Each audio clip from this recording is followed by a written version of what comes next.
பண்ணுங்க, எழுந்து பிரகாசிங்க, ஏனென்றால் கர்த்தருடைய ஒளியானவர் உங்களை மத்தியில் இருக்கிறார். நீங்க இதுவரைக்கும் இருள் இருந்ததெல்லாம் போதும், இதுவரைக்கும் உலகத்தார பின்பற்றி இருந்ததெல்லாம் போதும். இதுக்கு மேல என்ன செய்யுங்க, எழுந்து பிரகாசிங்க. கர்த்தருடைய மகிமை யார் மேல இருக்குது? இஸ்ரவேல் ஜனமாகிய உங்கள் மேல இருக்குதுன்னு சொல்லி ஏசாயா தீர்க்கதரிசி அன்றைய தினத்துல இஸ்ரவேல் ஜனங்கள்ட்ட பேசினாங்க. அப்போ இவங்க எல்லாம் என்ன பண்றாங்க, நித்திய வெளிச்சத்தை விட்டு கர்த்தராகிய ஒளியை விட்டுட்டு அவங்க இப்ப தூரமா இருக்கிறதுனால இருள் என்ன செஞ்சது, அவங்கள மூடிருச்சு. உலகத்தார் மேல இருந்த இருள், உலகத்தார் மேல இருந்த அந்தகார இருள் இப்ப இவங்க மேல என்ன செஞ்சது, வந்துருச்சு. இப்ப ஒளியை விட்டு அவங்க தூரம் இருக்கிறதுனால அவங்களால பிரகாசிக்க முடியல. அவங்க மேல இருக்கிறதான வெளிச்சம் எப்படி இருக்கு, இப்போ மங்கி போச்சு. இருள் முழுக்க அவங்கள சூழ்ந்துருச்சு. இப்போ ஏசாயா சொல்றாரு, நீங்க என்ன செய்யுங்க, இருள் இருக்கிறீங்க, காரிருள் உங்க எல்லாத்தையும் மூடிருச்சு. ஆனா நீங்க என்ன செய்யணும், கர்த்தருடைய பிள்ளைகள், கர்த்தருடைய மகிமை உங்க மேல இருக்குது, அதனால நீங்க எழும்பி பிரகாசிங்கன்னு சொல்லி அவங்க கிட்ட சொல்றாங்க. அடிமைத்தன இருள்ல இருந்தாங்க. ரெண்டாவது, புறஜாதிய பழக்க வழக்கத்தை கை கொண்டாங்க. மூன்றாவது, கர்த்தருக்கு பிரியமில்லாத விக்கிரக ஆராதனை என்ன செஞ்சாங்க, அவங்க கொண்டு வந்தாங்க. இந்த மூன்று விதமான இருள்ல இருந்தாங்க. முதலாவது என்ன இருள், அடிமைத்தன இருள். ரெண்டாவது புறஜாதிய பழக்க வழக்கங்கள். மூன்றாவது விக்கிரக ஆராதனை. ஹல்லேலூயா. இப்போ இந்த இஸ்ரவேல் ஜனங்கள் மூன்று விதமான காரியங்கள்ல இருந்தாங்க, மூன்று விதமான இருள்ல இருந்தாங்க. அப்ப அடிமைத்தன இருள்ல இருந்ததுனால அவங்களால என்ன செய்ய முடியல, எத்தனையோ வருஷங்கள் பாபிலோனர் கீழே, ஒவ்வொரு ராஜாக்களுக்கு கீழே என்ன செஞ்சாங்க, அடிமைகளாக வாழ்ந்து வந்தாங்க. அடிமையா இருக்கும் போது என்ன செய்வாங்க, அவங்க சொல்ற வேலையெல்லாம் செய்யணும். அதுக்கு முன்னாடி 430 வருஷம் எகிப்தியர்கிட்ட அடிமைத்தனத்துல இருந்தாங்க. அங்கிருந்து ஆண்டவர் மீட்டு கொண்டு வந்தாரு, அவ்வளவு அழகா அற்புதமா நடத்தி வந்தாரு. ஆனா திரும்ப என்ன செஞ்சாங்க, அவங்க பாவத்துல விழுந்து போய் கட்டளைகளை பின்பற்றாம, கட்டளைகளை கை கொள்ளாம இருந்ததுனால மீண்டும் அடிமைத்தனத்துக்குள்ள போனாங்க. அப்போ ஒவ்வொரு ராஜாக்கள் வரும்போதும் அடிமைத்தனத்துக்குள்ள போய் ரொம்ப கஷ்டப்பட்டாங்க. இப்ப அந்த பாரத்தை தாங்க முடியாம என்ன செய்யறாங்க, கதறி நான் கர்த்தருடைய கற்பனைகளை கை கொள்ளுவேன், அவருடைய நியமங்களை கை கொள்ள நான் அர்ப்பணிக்கும் போது இப்ப நீ எழுந்து பிரகாசிக்க வேண்டிய நேரம் வந்துருச்சுன்னு சொல்லி தீர்க்கதரிசி மூலமாக கர்த்தருடைய வார்த்தை வெளிப்படுகிறது. அப்போ இந்த புது வருஷத்துல உள்ள வந்துட்டோம். நம்ம பல காரியங்களை நம்ம வச்சிருப்போம். முன்னாடி இந்த தரிசனத்தை நிறைவேற்றணும், இந்த லக்கணா நிறைவேற்றணும் அப்படின்னு சொல்லி நிறைய காரியங்கள் வைத்திருப்போம். ஆனா எல்லாத்தையும் நம்ம பேப்பர்ல எழுதி வச்சா பத்தாது, எல்லாத்தையும் மனதுல தீர்மானங்கள் பண்ணி வச்சா பத்தாது. நம்ம எழுந்து என்ன செய்யணும், அதை செய்ய தொடங்கணும். அதை செய்ய தொடங்கும் போது கர்த்தருடைய ஆவியானவர் அதுல இறங்கி அதுல கிரியை செய்து நம்ம என்ன செய்வாரு, பிரகாசிக்க பண்ணுவார். ஹல்லேலூயா. அப்போ இந்த வகையான இருள இஸ்ரவேல் ஜனங்கள் இருந்ததுனால அவங்களால வெளிச்சத்தை பார்க்க முடியல. அந்த வெளிச்சம் இவங்க கண்ணு என்ன செஞ்சது, கூசு செஞ்சது. அந்த வெளிச்சம் இப்ப ஏசாயா தீர்க்கதரிசி கர்த்தருக்குள்ள இருந்தார். அப்ப ஏசாயா தீர்க்கதரிசி மேல கர்த்தருடைய மகிமை இருந்தது, கர்த்தருடைய ஆவியானவர் இருந்தாரு. அப்போ அவருடைய முகம் என்ன செஞ்சது, பிரகாசம் அடைந்தது. மோசே என்ன செஞ்சாரு, கர்த்தருடைய சமூகத்துல இருந்துட்டு வந்ததுனால அவருடைய முகம் என்ன செஞ்சது, பிரகாசித்தது. அது யாராலையும் பார்க்க முடியல. முக்காடு போட்டுக்க மோசே, எங்களால பார்க்க முடியல அப்படின்னு சொல்ற அளவுக்கு அவனுடைய முகம் பிரகாசமா இருந்தது. இப்போ இந்த இஸ்ரவேல் ஜனங்கள் என்ன செஞ்சாங்க, இருளுக்குள்ள போயிட்டாங்க. இருள்ல இருந்து கர்த்தரை பார்க்கும்போது அவங்களுடைய கண் எப்படி இருந்தது, கூச ஆரம்பிச்சது. கர்த்தர் ரொம்ப பிரகாசமானவர், நித்திய வெளிச்சமா இருக்கிறார். அவரை பார்க்கும்போது இப்ப அவங்களால நல்லா பார்க்க முடியல, ரொம்ப வெளிச்சம் அவங்க கண்ணை கூசு செஞ்சது. இப்ப இவங்க இருள்ல இருந்து பார்க்கறதுனால கண் கூசுது. இப்ப இவங்க எங்க வரணும், வெளிச்சத்துக்கு வரணும். எழும்பி என்ன செய்யணும், பிரகாசிக்கணும். அப்ப நம்மளும் சில காரியங்கள்ல இருந்து எழுந்து வெளியே வந்து நம்ம என்ன செய்ய போறோம், இப்போ பிரகாசிக்க போகிறோம். ஹல்லேலூயா.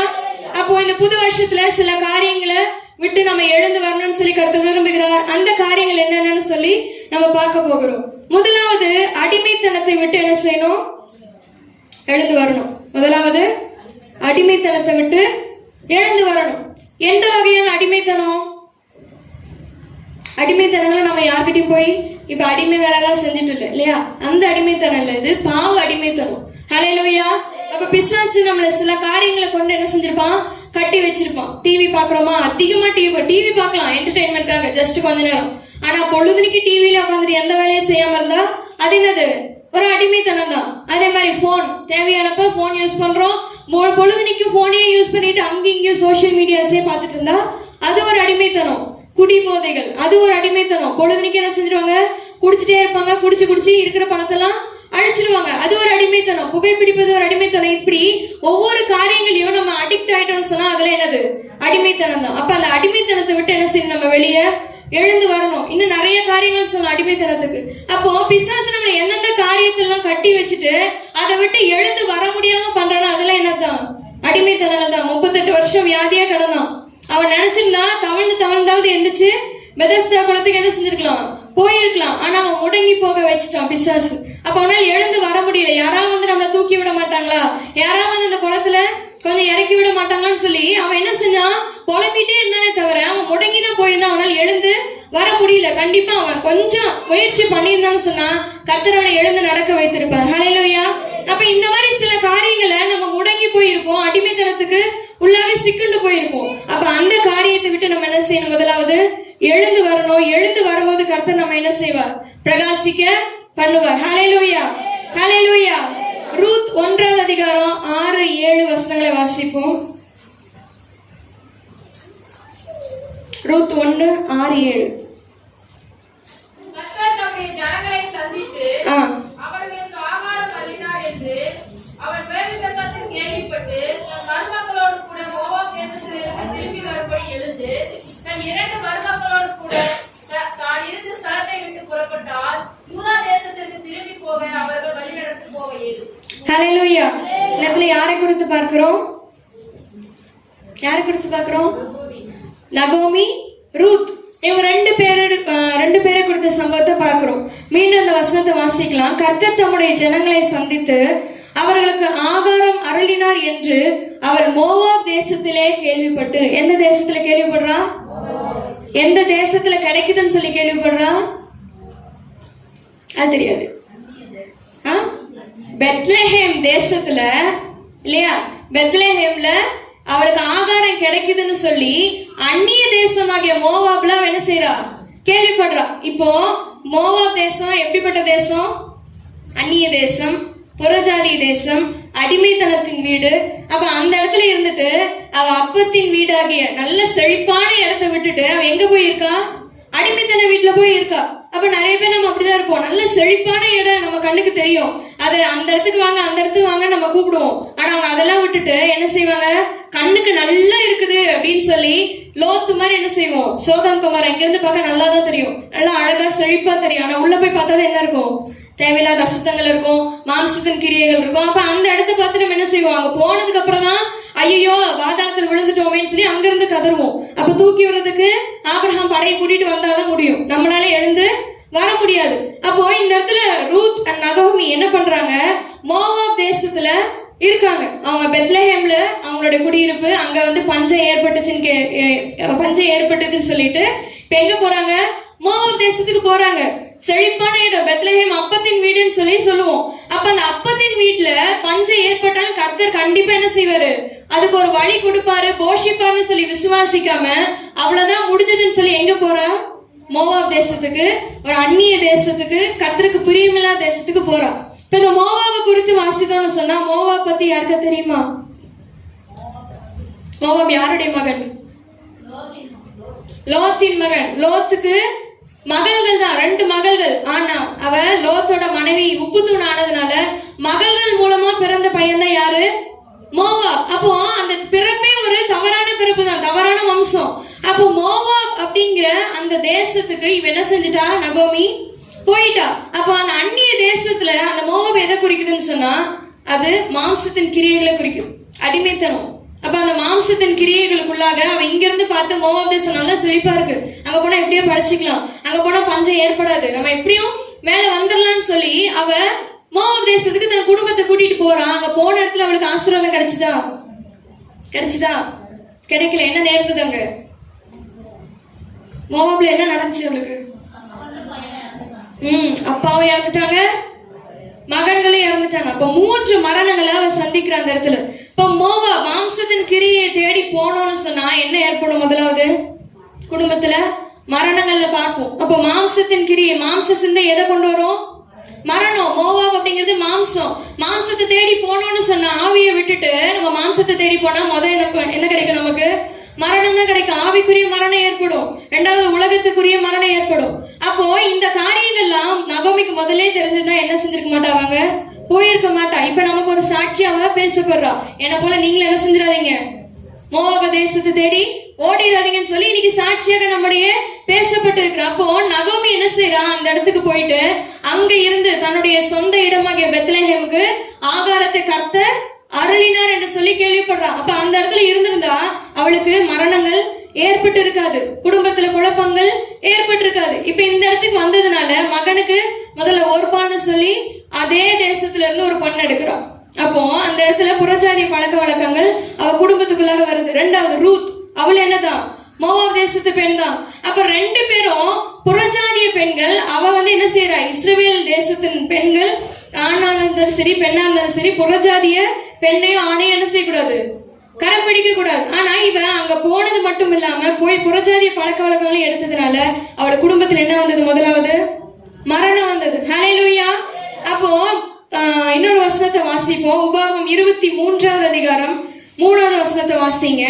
மோவாபியனும் கர்த்தருடைய சபைக்கு உட்படலாகாது, 10ஆம் தலைமுறையிலும் என்றைக்கும் அவர்கள் கர்த்தருடைய சபைக்கு உட்படலாகாது. வசனம் சொல்லுதா, லோத்துடைய பசங்க 2 பேர், ஒன்னு மோவாப் இன்னொன்னு அம்மோனியன். இவங்க 2 பேருமே கர்த்தருடைய சபைக்கு உட்படலாகாது. அது 10ஆம் தலைமுறை மட்டும் இல்லடா, என்றைக்கும் சபைக்குள்ள உட்படலாகாதுன்னு சொல்லியாச்சு. மாம்சத்தின் கிரியை மரணத்தை கொண்டு வருன்றது போல மாம்ச சிந்தையுள்ளவர்களாகிய அம்மோன் புத்திரரும் மோவாபியர் புத்திரரும் இஸ்ரவேல் ஜனங்களுடைய சபைக்கு உட்படலாகாதுன்னு சொல்லி கர்த்தர் மோசே காலத்துல என்ன கொடுத்துட்டாரு, கட்டளையே கொடுத்துட்டாரு.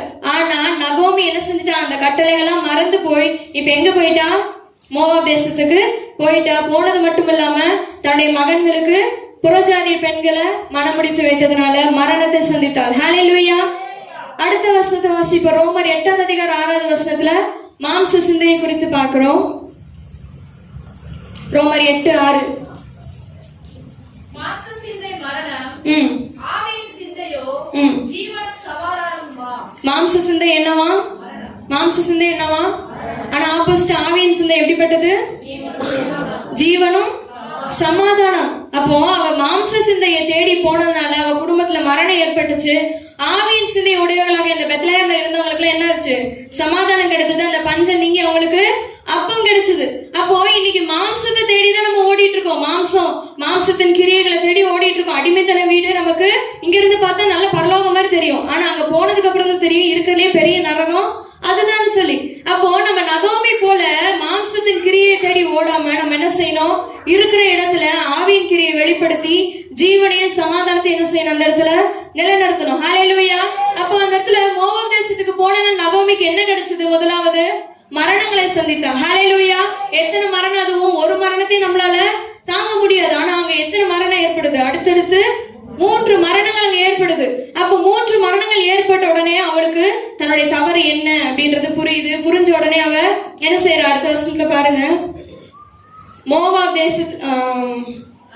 மோவாப் தேசத்திலே கேள்விப்பட்டு தன் மருமக்களோட கூட மோவாப் தேசத்திலிருந்து திரும்பி வரும்படி எழுந்து.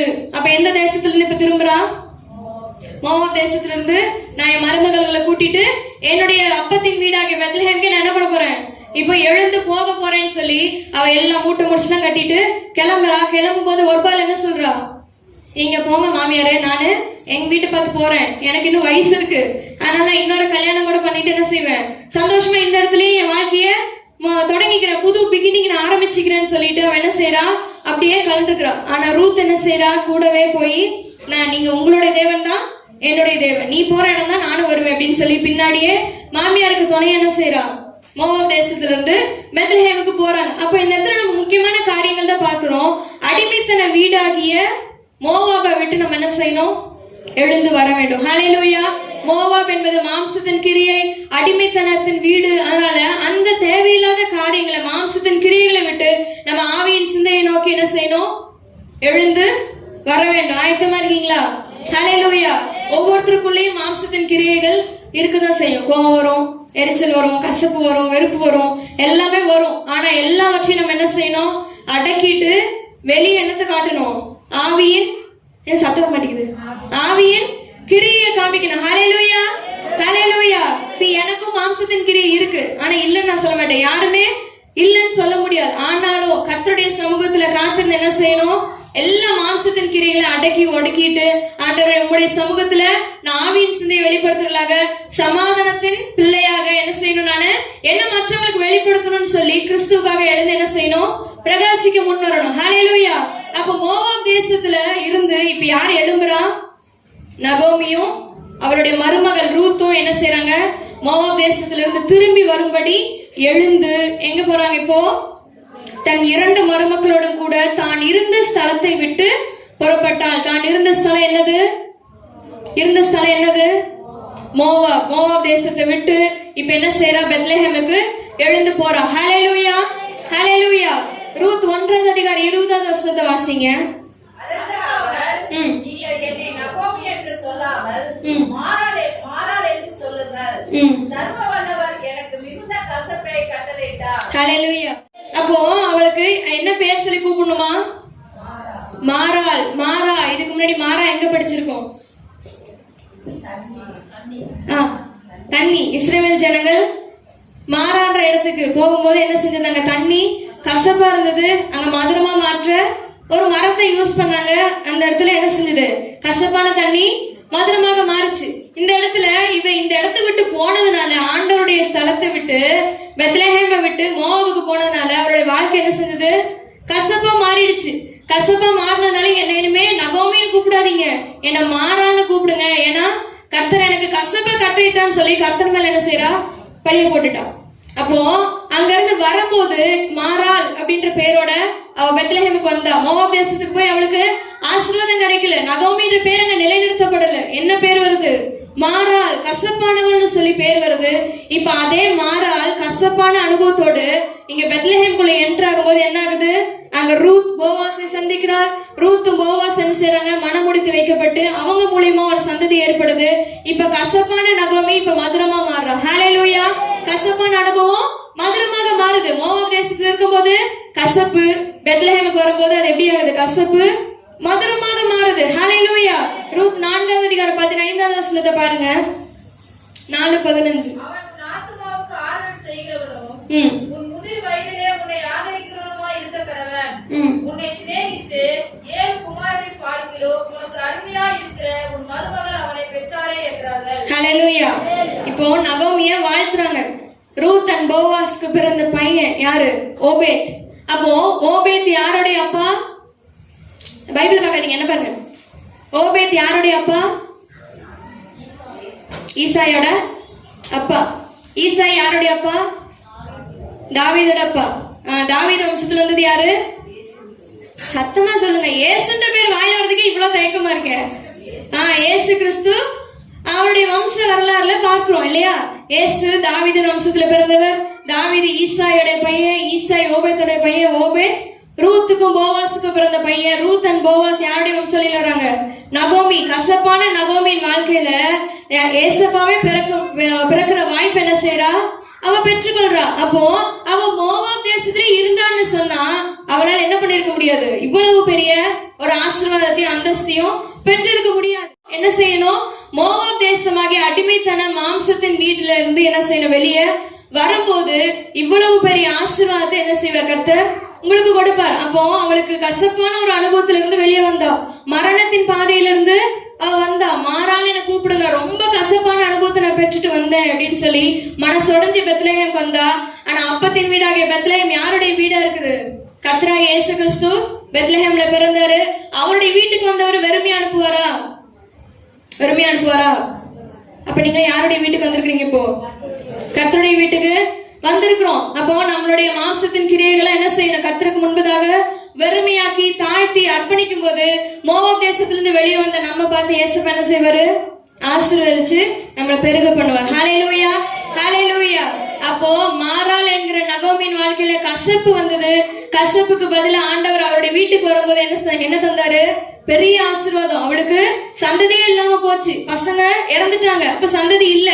ஆனாலும் இல்லாத இடத்துல கர்த்தர் என்ன செய்வார்? இருக்கிறத போல அழைக்கிற தேவன். ஹல்லேலூயா.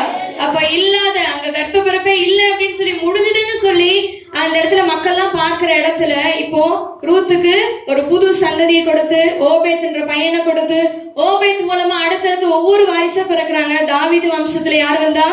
இயேசு கிறிஸ்து பிறந்தார். ஒரு பெரிய ரட்சிப்பின் சுவிசேஷம் அந்த இடத்துல என்ன செய்யுது, பிரஸ்தாவப்படுது. அடிமைத்தன வீடு, அந்த மோவாபுங்கிறது இதை குறிக்குது. அப்போ மோவாபு அடிமைத்தன வீட்டுல மாம்சத்தின் கிரியை தருகிற இடத்துல நம்ம இருந்தோம்னு சொன்னாங்க, என்ன ஏற்படுது, மரணம். முதலாவது ஆவிக்குரிய மரணம் ஏற்படுது. ஆவிக்குரிய மரணம்னா நம்ம ரட்சிப்பை இழந்து என்ன செஞ்சோம், அந்த இடத்துல மரணத்தை சந்திக்கிறோம். அப்போ நரகம் தான் நமக்கு கிடைக்கும். அப்போ மாம்சத்தின் கிரியை அதிகமா வெளிப்படுத்தணும்னு சொன்னா நமக்கு ஆவிக்குரிய மரணம் ஏற்படுது. ரெண்டாவது என்ன கிடைக்குது, கசப்பான அனுபவம். கசப்பான அனுபவத்தை பத்தி தான் சொன்னேன். நகோமி 3 மரணங்களை சந்தித்தால், அது மட்டுமல்ல அவகிட்ட இருக்கிற எல்லாத்தையும் இழந்து இப்ப சாப்பாட்டுக்கு வழி இல்லைன்னு சொல்லும் போதுதான் அவளுக்கு பெத்லஹேம் என்ன செய்யுது, ஞாபகத்து வருது. நம்ம ஆசீர்வாதத்துல இழக்கும் போதுதான் யார் ஞாபகம் வருவா, நமக்கு ஆண்டவர் ஞாபகம் வருவார். அது வரைக்கும் யார் ஞாபகம் வருவா, யார் ஞாபகம் வருவா, யார் ஞாபகம் வருவா, பிசாசா? பணம் நம்ம கையில இருந்ததுன்னு சொன்னா யாருமே தேவையில்லை. எனக்கு எங்க போனாலும் பணத்தை கொடுத்து எதுனாலும் வாங்கிக்கலாம். டக்குன்னு ஒரு கார்டு ஸ்வைப் பண்ணு, போ, முடிஞ்சது, அவ்வளவுதான். இப்படி போயிட்டே இருப்போம். ஆனா கார்டெல்லாம் புடுங்கி, கார்டு தொலைஞ்சு போச்சு, கார்டு பிளாக் பண்ணிட்டாங்க, ஆட்டையை போட்டாங்க அப்படின்னு வரும்போதுதான் யார் ஞாபகம் வருவா, ஐயோ ஆண்டவரே என் கார்டு தொலைஞ்சு போச்சு, என் பணம் எல்லாம் காலியா போச்சு அப்படிங்கும் போதுதான் ஆசீர்வாதம் தந்தவரை நமக்கு ஞாபகம் வரும். ஐயோ ஆண்டவரை நான் விட்டு தூர போயிட்டனே அப்படின்னு சொல்லி. அப்போ பெத்லஹேமுக்கு மோவாப் தேசத்துல இருந்த நகோமிக்கு என்ன செஞ்சது, இப்போதான் ஞாபகம் வந்தது. உடனே என்ன செய்யறா, கசப்பான அனுபவம், அந்த அனுபவத்தோட என்ன செய்யறா, அவ பெத்லஹேமுக்கு போறா. அப்ப மோவாப்ல கிடைக்கிறது என்னது, முதலாவது மரணம், ரெண்டாவது கசப்பான அனுபவம். அப்ப மோவாவை விட்டு நம்ம பெத்லஹேமுக்கு எழுந்து போகும்போது என்ன கிடைக்குது, என்ன கிடைக்குது, ரட்சிப்பு. வாய்களை திறந்து நல்லா சொல்லணும், ரட்சிப்பு. ஹல்லேலூயா. அப்போ ஆவிக்குரிய மரணம் அடைந்திருந்த நகோமிக்கு என்ன கிடைக்குது, ரட்சிப்பு கிடைக்குது. அவ குடும்பத்துக்கு ஒரு விடுதலை கிடைக்குது. அடிமைத்தனத்துல இருந்த ரூத்துக்கு என்ன செஞ்சது, ஒரு புது ரட்சிப்பு கிடைச்சது, புது குடும்பம் கிடைச்சது. அப்போ இந்த அளவுக்கு ஒரு பெரிய ரட்சிப்பு, ஒரு விடுதலை அவங்களுடைய குடும்பத்தில் என்ன செஞ்சது, வந்தது. ரெண்டாவது ஆறுதல். ஆறுதல் தான் இவ்வளவு அழகா சொல்றீங்களா, ஆறுதல் கிடைச்சது.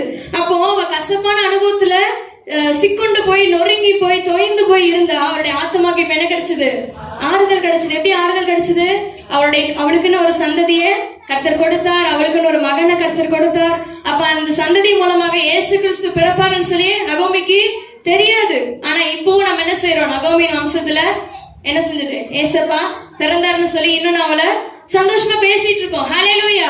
அப்ப இப்படிப்பட்ட ஒரு ஆறுதல் அவளுக்கு கிடைச்சது. அப்போ மத்த ஸ்திரீகள் என்ன செய்யறாங்க, நீ மாறான்னு சொல்லிட்டு இந்த ஊருக்கு வந்த, ஆனா கர்த்தருடைய மாறாவின் வாழ்வை மதுரமா மாற்றினாரு. உனக்கு இந்த பையன் மூலமாவும் இந்த மருமகள் மூலமாவும் 7 குமாரரை பார்க்கலும் இந்த ஒரு மருமகள் உனக்கு என்ன செஞ்சிருக்கா, இவ்வளவு பெரிய ஆசீர்வாதத்தை கொடுத்திருக்கான்னு சொல்லி சுத்தி இந்த ஸ்திரீகள் அவளை ஆசீர்வதித்தாங்கன்னு பாக்குறோம். அப்ப அடிமைத்தன வீட்டுல இருந்த மாம்சத்தின் கிரிகள் நிறைந்த இடத்துல இருந்து வெளியே வரும்போது இவ்வளவு பெரிய ஆசீர்வாதத்தை கர்த்தர் என்ன செய்யறார், கொடுக்கிறார். ஆனா அதுக்கு முன்னாடி நம்ம என்ன செய்யணும், என்ன செய்யணும், என்ன செய்யணும், எழுந்து வரணும். இதுக்கு முன்னாடி என்ன செய்யணும்னு சொன்னேன், 2 மாசத்துக்கு முன்னாடி உன் எல்லையை தாண்டி வா, முதல்ல தாண்டிவான்னு சொன்ன, எல்லைய தாண்டிவான்னு சொன்ன. இப்ப என்ன செய்யணும், எழுந்து வா. உனக்குன்னு வச்சிருக்கிற அந்த குறிக்கோள், உனக்குன்னு வச்சிருக்கிற அந்த தரிசனத்தை எல்லாம் நிறைவேற்றணும்னு சொன்னா நீ முதல்ல என்ன செய்யணும், எழுந்து வரணும். எந்த இடத்துல முடங்கி போயிருக்க, மாம்சத்தின் கிரிகளால முடங்கி போய் டம்ப் பண்ணி அப்படியே வச்சிட்டு இருக்கியா, அதை விட்டு என்ன செய்யணும், முதல்ல எழுந்து வரணும். நகோமி போல எழுந்து வருவோம் என்று சொன்னால் நகோமிக்கு தந்த ஆசீர்வாதத்தை விட இரட்டிப்பான ஆசீர்வாதம் நமக்கு கர்த்தர் கொடுப்பார். விசுவாசிக்கிறீங்களா? ஹல்லேலூயா, ஹல்லேலூயா. முதலாவது என்ன செய்யணும், நம்ம அடிமைத்தனத்தை விட்டு, மாம்சத்தின் கிரிகளை விட்டு, பிசாசு நம்ம எந்தெந்த இடத்துல அடிமைத்தனம் பண்ணி வச்சிருக்கானோ, எந்தெந்த இடத்துல கட்டுக்குள்ள கொண்டு வந்து இந்த கட்டுக்களை தாண்டி என்ன செய்யக்கூடாது, போக கூடாதுன்னு சொல்லி சங்கிலியால போட்டு கட்டி வச்சிருக்கிறோம் அந்த இடத்துல நம்ம என்ன செய்யணும், எழுந்து வெளியே வரணும். தடைகளை தாண்டி முன்னாடி வரணும். ஹல்லேலூயா, ஹல்லேலூயா. அப்ப முன்னாடி வரும்போது, எழுந்து வரும்போது நம்மளுக்கு பெத்லஹேமில் கிடைத்த ஆசீர்வாதம் நமக்கு என்ன செய்யும், கிடைக்கும். அப்ப லோத்து குறித்து மலைய சொன்ன, லோத்து என்ன செஞ்சான், லோத்து ஆபிரகாம் கூட இருந்தான். ஆபிரகாம் கூட இருக்கும்போது அவனுக்கு எல்லாமே கிடைச்சது. ஆனா திடீர்னு ஒரு சண்டை வந்த உடனே விட்டுட்டு போறேன். நம்ம என்ன செய்யறாரு, உனக்கு எந்த இடம் இஷ்டமோ அந்த இடத்துக்கு நீ போன்னு சொல்லி பிரிச்சு விடும் போது அவன் என்ன, எந்த இடத்த சூஸ் பண்ணான், தன் கண்ணுக்கு செழிப்பா எந்த இடம் தெரியுது அப்படின்னு பார்த்தான். ஆனா செழிப்பு மட்டும் பார்த்துவேன், உள்ள இருக்கக்கூடியதான ஆபத்தை பார்க்கல. இங்கிலீஷ்ல ஒரு கோட்ஸ் இருக்கு, அப்பியரன்சஸ் ஆர் டிசெப்டிவ்னு சொல்லி. பார்க்க வெளி தோற்றத்துக்கு என்ன செய்யும், எல்லாம் அழகா தெரியும், ஆனா உள்ளுக்குள்ள பார்த்தாதான் தெரியும் அதுக்குள்ள இருக்க நஞ்சு தெரியும், அதுக்குள்ள இருக்கிற விஷம் தெரியும், அதுக்குள்ள இருக்கிற முட்கள் தெரியும். அப்ப இங்க இருந்து செழிப்பா இருந்ததுன்னு சொல்லி சோதம் குமாராவை தேர்ந்தெடுத்தாங்க. நல்ல வயல்வெளிகள் இருக்கு, நல்ல தண்ணீர் இடமே இருக்கு, நீர் பாய்ச்சலான இடம் இருக்குன்னு சொல்லிட்டு அவங்க போன இடத்துல என்ன கிடைச்சது அவனுக்கு? என்ன கிடைச்சது? லோத்தோட மனைவி என்ன செஞ்சா? உலகத்தை ஐயோ என் இடம்லாம் போதே அப்படின்னு சொல்லிட்டு என்ன செஞ்சா? லைட்டா திரும்பி பார்த்தா உப்பு தூணா மாறினா. அப்ப தேவனுடைய வார்த்தையை கை கொள்ளாதனால அவருடைய வாழ்க்கையே அந்த இடத்துல முடிஞ்சு போச்சு. அப்போ இவங்க போன 3 பேராவது என்ன செஞ்சிருக்கணும்? ஒழுங்கா இருந்திருக்கணும். அவங்களும் ஒழுங்கா இல்லாதனால ஒழுக்கத்தை இழந்தவர்களாக இன்னைக்கு மோவாபும் அம்மோனியரும் என்ன செய்யக்கூடாது? கர்த்தருடைய சபைக்குள்ள வரக்கூடாதுன்னு சொல்லி ஒரு கட்டளையே வந்தது. ஆனா நகோமி என்ன செஞ்சா? அந்த கட்டளை மீறி போனனால ஆசீர்வாதத்தை இழந்தா, சாபத்தை பெற்றுக்கொண்டா, மரணங்கள் நேரிட்டது.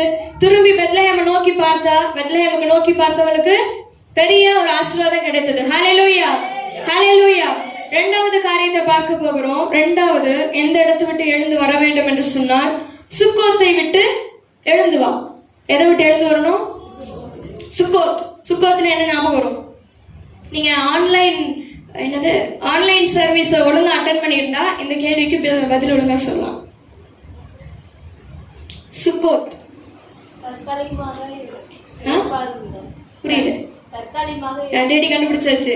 செய்தி நேம் என்ன? பலிபீடத்தை உண்டாக்கு. இந்த செய்தி நான் கொடுத்ததுதான். பலிபீடத்தை உண்டாக்குன்னு சொல்லி யாக்கோபு கொடுத்த ஒரு செய்தி கொடுத்தேன். அப்போ இந்த செய்தி வந்து எங்க சித்தியோட சர்ச்சில் கான்ஃபரன்ஸ் கால் போட்டிருந்தாங்க. அப்போ அதுலேயும் இதே செய்தி தான் கொடுத்தேன். அங்கே நல்லா சூப்பராக இருக்கு, ஆண்டவர் நல்லா பேசினார்னு சொன்னதுனால இந்த செய்தி உடனே என்ன செஞ்சேன், அடுத்த வாரம் ஞாயிற்றுக்கிழமைக்கு இந்த சர்வீஸில் அந்த செய்தி போட்டிருந்தேன். அப்போ இந்த சுக்கோத் அப்படிங்கிறத பற்றி தெளிவாக அதில் சொல்லியிருந்தேன். சுக்கோத் அப்படின்னா தற்காலிகமாக இளைப்பாறுகிற ஒரு இடம். தற்காலிகம், டெம்பரரியா, பர்மனண்டா இல்லை. அப்போ இந்த சுக்கோத்துன்னு சொன்னாலே யார் ஞாபகம் வரணும்னா யாக்கோபு. யாரு? யாக்கோபு. யாக்கோபு யாரு? அதுவும் தெரியுமா? யாக்கோபு யாரு? ஆபிரகாமுடைய பேரன், பையன்ல பேரன். ஆபிரகாமுடைய மகன் ஈசாக்கு, ஈசாக்குடைய மகன் யாக்கோபு. அப்ப யாக்கோபு என்ன செஞ்சான்? யாக்கோபு வந்து தன்னுடைய அண்ணனுக்கு ஏசாவுக்கு பயந்து தன்னுடைய மாமனார் வீட்டுக்கு, யாரு? லாபானுடைய வீட்டுக்கு போயிட்டான். அங்க பயந்து போய் ஓடி ஒளிஞ்சுக்கிட்டான். அப்ப அங்க போகும்போது அவனுக்கு ஆண்டவர் ஆசீர்வாதம் கொடுக்கிறாரு. அதனால லாபான் கிட்ட இருந்து சில மந்தைகள் அவனுக்கு என்ன செய்யுது? பெருகுது. இப்படி எல்லாம் பண்ண அப்படின்னு சொல்லி சில கட்டளைகளை கொடுக்கிறாரு. அதன்படி ஃபாலோ பண்ணா அவனுக்கு மந்தை பெருகுது. அங்க போய் கல்யாணம் பண்ணா மனைவிகள் பெருகினார்கள், பிள்ளைகள் பெருகினார்கள். அப்ப என்ன செய்யறான்? எல்லாத்தையும் பெருக்க அடைஞ்ச உடனே இப்போ அங்க இருந்து இடத்த அம்பு போட்டு பின்னாடி வரணும். இப்போ திரும்பி வரணும். எங்க வரணும்? தன்னுடைய அப்பா அம்மா இருக்கிற இடத்துக்கு வரணும். ஆனா அங்கேயும் பிரச்சனை, இங்கேயும் பிரச்சனை. அங்க இருந்து வரும்போது லாபான் விட மாட்டேங்கிறோம், இங்க வரும்போது ஏசான செஞ்சா அப்பா அம்மா பார்க்க விட மாட்டேங்கிறான். 2 பக்கமும் பிரச்சனை. அப்ப இவன் என்ன பண்றது? நடுவுல மாட்டிக்கிட்டான். அப்ப அந்த இடத்துல ஆண்டவர்கிட்ட பொருத்தனை பண்றான். அப்ப முன்னாடியே லாபானுடைய இடத்துக்கு போறதுக்கு முன்னாடியே பெத்தேல்ன்ற ஒரு இடத்துல என்ன செய்யறான்? படுத்து தூங்குறான். அப்ப ஆண்டவர் அந்த இடத்துல தரிசனமாகி, நான் உன்னை பழகி பெருக செய்வேன், ஆனா நான் உனக்கு சொன்னதை செய்யும் அளவும் உன்னை கைவிட மாட்டேன்னு சொல்லி என்ன செய்யறாரு? அந்த இடத்துல ஆசீர்வாதத்தை கொடுக்கிறாரு. அப்ப அதெல்லாம் ஓகேன்னு சொல்லிட்டு காலையில எழுந்து அந்த இடத்துல உடன்படிக்கை பண்ணிட்டு, நான் போயிட்டு நீங்க சொன்னபடி ஆசீர்வாதத்தோடு திரும்பி வரும்போது நான் இங்க வந்து என்ன செய்வேன்? உங்களுக்கு ஒரு பலிபீடத்தை கட்டி அந்த இடத்துல உங்களுக்கு காணிக்கை செலுத்துவேன்னு சொல்லிட்டு பொருத்தனை பண்ணிட்டு போறோம். போயிட்டு என்ன செய்யறான்? இப்போ ஆசீர்வாதம் பெருகுச்சு. ஏசா வந்து நடுவுல வந்து நிக்கிறான். இப்ப அவனுக்கு அந்த பக்கமும் போக முடியல, பின்னாடி திரும்பி லாபான்ட்டியும் போக முடியல. இப்ப நடுவுல சிக்கும் போது ஆண்டவர்கிட்ட மன்றாடுறான். அப்ப அந்த இடத்துல ஒரு வழி திறக்குது. ஏசா என்ன செய்யறான்? கொலவெறியோட வந்தவன் அங்க சமாதானத்தோட திரும்பி அவனுடைய ஆசீர்வாதத்தை பார்த்துட்டு சந்தோஷப்பட்டு போனான். அப்ப அந்த பிரச்சனையும் முடிஞ்சது. லாபான் என்ன செஞ்சான்? ஆசீர்வதித்துட்டு அவன் வழியா திரும்பி போயிட்டான். நீ யாக்கோபுக்கு விரோதமாக நன்மையாகிலும் தீமைகளும் ஒன்னடி பேசாம போய் ஆசீர்வாதம் பண்ணிட்டு திரும்பி இடத்த பார்த்து போன்னு சொல்லி 2 வழியும் ஆண்டவர் என்ன செஞ்சாரு? அவனுக்கு திறந்து விட்டுட்டாரு. இப்ப எல்லாம் ஓகே, செட்டில் ஆயிடுச்சுன்னு சொன்ன உடனே ஆசீர்வாதத்தை தந்தவர் என்ன செஞ்சிட்டான்? அவன் மறந்து போயிட்டான். இப்ப மறந்து போய் அவன் ஏசா போனதுக்கு அப்புறம் அப்படியே கொஞ்சம் தூரம் போயிட்டு சுக்கோத் அப்படிங்கிற இடத்துல வந்து இருக்கான். சுக்கோத்ன்ற இடத்துல அவன் என்ன செய்யறான்? ஆபிரகாம் கிட்ட இருந்து ஆரம்பிச்சு அந்த சர்க்கிள் என்ன செய்யணும்? தொடர்ந்து ஆபிரகாமுக்கு அடுத்து ஈசாக்கு, ஈசாக்கு அடுத்து யாக்கோபு, யாக்கோபுக்கு அடுத்தது அவனுடைய பிள்ளைகளை யாராவது அந்த பொறுப்பெடுத்து அவன் நடந்து போகிற தேசம் முழுக்க என்ன செய்வார்? ஆண்டவர் தருவார்னு சொல்லி வாக்கு பண்ணதுனால அவங்க என்ன செய்யணும்? டெம்பரரியா ஒரு டென்ட்டை மட்டும் போட்டுட்டு தான் போகணுமே தவிர நிரந்தரமா அந்த இடத்துல என்ன செய்யக்கூடாது, குடியிருக்க கூடாது. புரியுதா நான் சொல்றது? முதல்ல ஆபிரகாம் கிட்ட ஆண்டவர் வாக்கு பண்ணுகிறாரு. என்ன வாக்கு பண்ணாரு? நீ நடந்து போகிற தூரம் அம்மட்டும் உனக்கு தருவேன்னு சொல்லி சொல்றாரு. இஸ்ரவேல் அப்படிங்கிற தேசம் உருவாறதுக்கு ஆபிரகாம் கிட்ட இருந்து ஆண்டவர் ஆரம்பிக்கிறார். அப்ப ஆபிரகாம் ஒரு இடத்துல நிக்கிறான்னு சொன்னா அந்த இடத்துல இருந்து என்ன செய்யணும், பாதி தூரம் அவன் வந்துட்டான். ஆபிரகாம் அவனுடைய அவனுடைய வயசு முடிகிற வரைக்கும் ஒரு இடத்துக்கு வந்துட்டான். அப்ப அங்கிருந்து அடுத்து யார் ஆரம்பிக்கணும்? ஈசாக்கு அந்த இடத்துல இருந்து ஸ்டார்ட் பண்ணி விட்ட இடத்துல ஸ்டார்ட் பண்ணிட்டு பாதி தூரத்துக்கு வந்துட்டான். அவனுக்கு வயசாயிடுச்சு, ஒரு இடத்துல ஸ்டாப் பண்ணிட்டான். இப்ப அடுத்து ஏசா அல்லது யாக்கோபு என்ன செய்யணும், அந்த சர்க்கிள ஸ்டார்ட் பண்ணும். இப்ப ஏசாக்கு அந்த பாக்கியம் இல்ல, அவன் புறஜாதிய பழக்க வழக்கத்தை பின்பற்றான். இப்ப யார் பண்ணணும் அந்த இடத்துல? யாக்கோபு முன்னாடி நின்று அந்த காரியத்தை செய்யணும். இப்ப யாக்கோபு அந்த இடத்துல இருந்து ஸ்டார்ட் பண்ணிட்டான். ஆனா வந்து எங்க பாதியிலே நின்று அங்க ஒரு வீட்டை கட்டிட்டோம். என்ன கட்டணும்? அங்க கூடாரத்தை போட்டு டெம்பரரியா செட்டில் ஆகணும். ஆனா இவன் என்ன செஞ்சுட்டான், ஒரு வீட்டையே கட்டி பெர்மனண்டா செட்டில் ஆயிட்டான். இப்ப அந்த வசனத்தை வாசிங்க. ஆதியாகமம் 35வது அதிகாரம், இல்ல 33வது அதிகாரம் 17வது வசனம். யாக்கோபு சுத்தத்துக்கு பிரயாணம் பண்ணி தனக்கு ஒரு வீடு கட்டி தன் மிருக ஜீவன்களுக்கு கொட்டாரங்களை போட்டான். அதனாலே அந்த ஸ்தலத்துக்கு சுத்தம் என்று பெயரிட்டான். அதுல எவ்வளவு அழகா வசனம் சொல்லுது பாருங்க.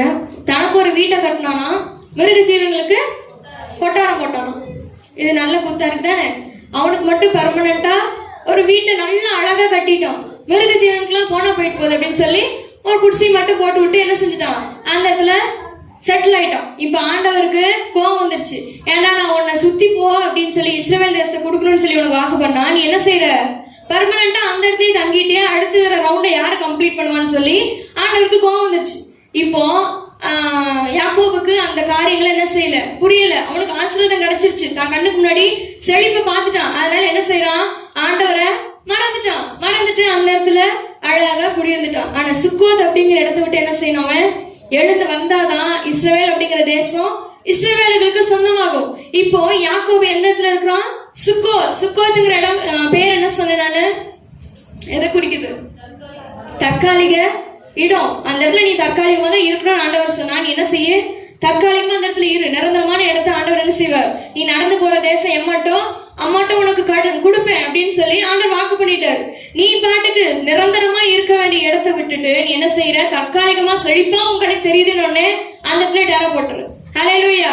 இப்ப யாக்கோபு தப்பு செஞ்சுட்டான். நிரந்தரமா உனக்கு இடத்த நானு தரேன், நீ நடந்து போ. கொஞ்சம் உழைச்சாதான் என்ன செய்ய முடியும், ஒரு பெரிய ஆசீர்வாதத்தை சுதந்திரிக்க முடியும். நீ என்ன செய்ய, உன் மக்களை கூட்டிட்டு அந்த ரவுண்ட கம்ப்ளீட் பண்ணுன்னு சொல்லி ஆண்டவர் சொல்றாரு. ஆனா என்ன செஞ்சுட்டான், பாதியே நின்னுட்டு நான் சுக்கோத் வரைக்கும் போதும் அப்படின்னு சொல்லி அங்கேயே ஒரு வீட்டை கட்டி இருக்கிறான். அப்ப நம்ம என்ன செய்யணும், முதலாவது சுக்கோத் அப்படிங்கிற தற்காலிகமான ஆசீர்வாதத்தை விட்டு என்ன செய்யணும், வெளியே வரணும். ஆண்டவர் நமக்கு பெரிய ஆசீர்வாதத்தை கொடுக்க காத்து கொண்டு இருக்கிறார். ஆனா நம்ம என்ன செய்யறோம், தற்காலிகமா இது நமக்கு போதும், இதுக்கு மேல எல்லாம் ஒண்ணு வேணாம், நமக்கு இது இருந்தா போதும்னு சொல்லி அந்த தற்காலிகமான ஆசீர்வாதத்தை மட்டுமே என்ன செஞ்சுட்டு இருக்கோம், பார்த்துட்டு இருக்கோம். அப்ப அந்த காரியத்தை விட்டு நம்ம என்ன செய்யணும், எழுந்து வரணும். ஹல்லேலூயா.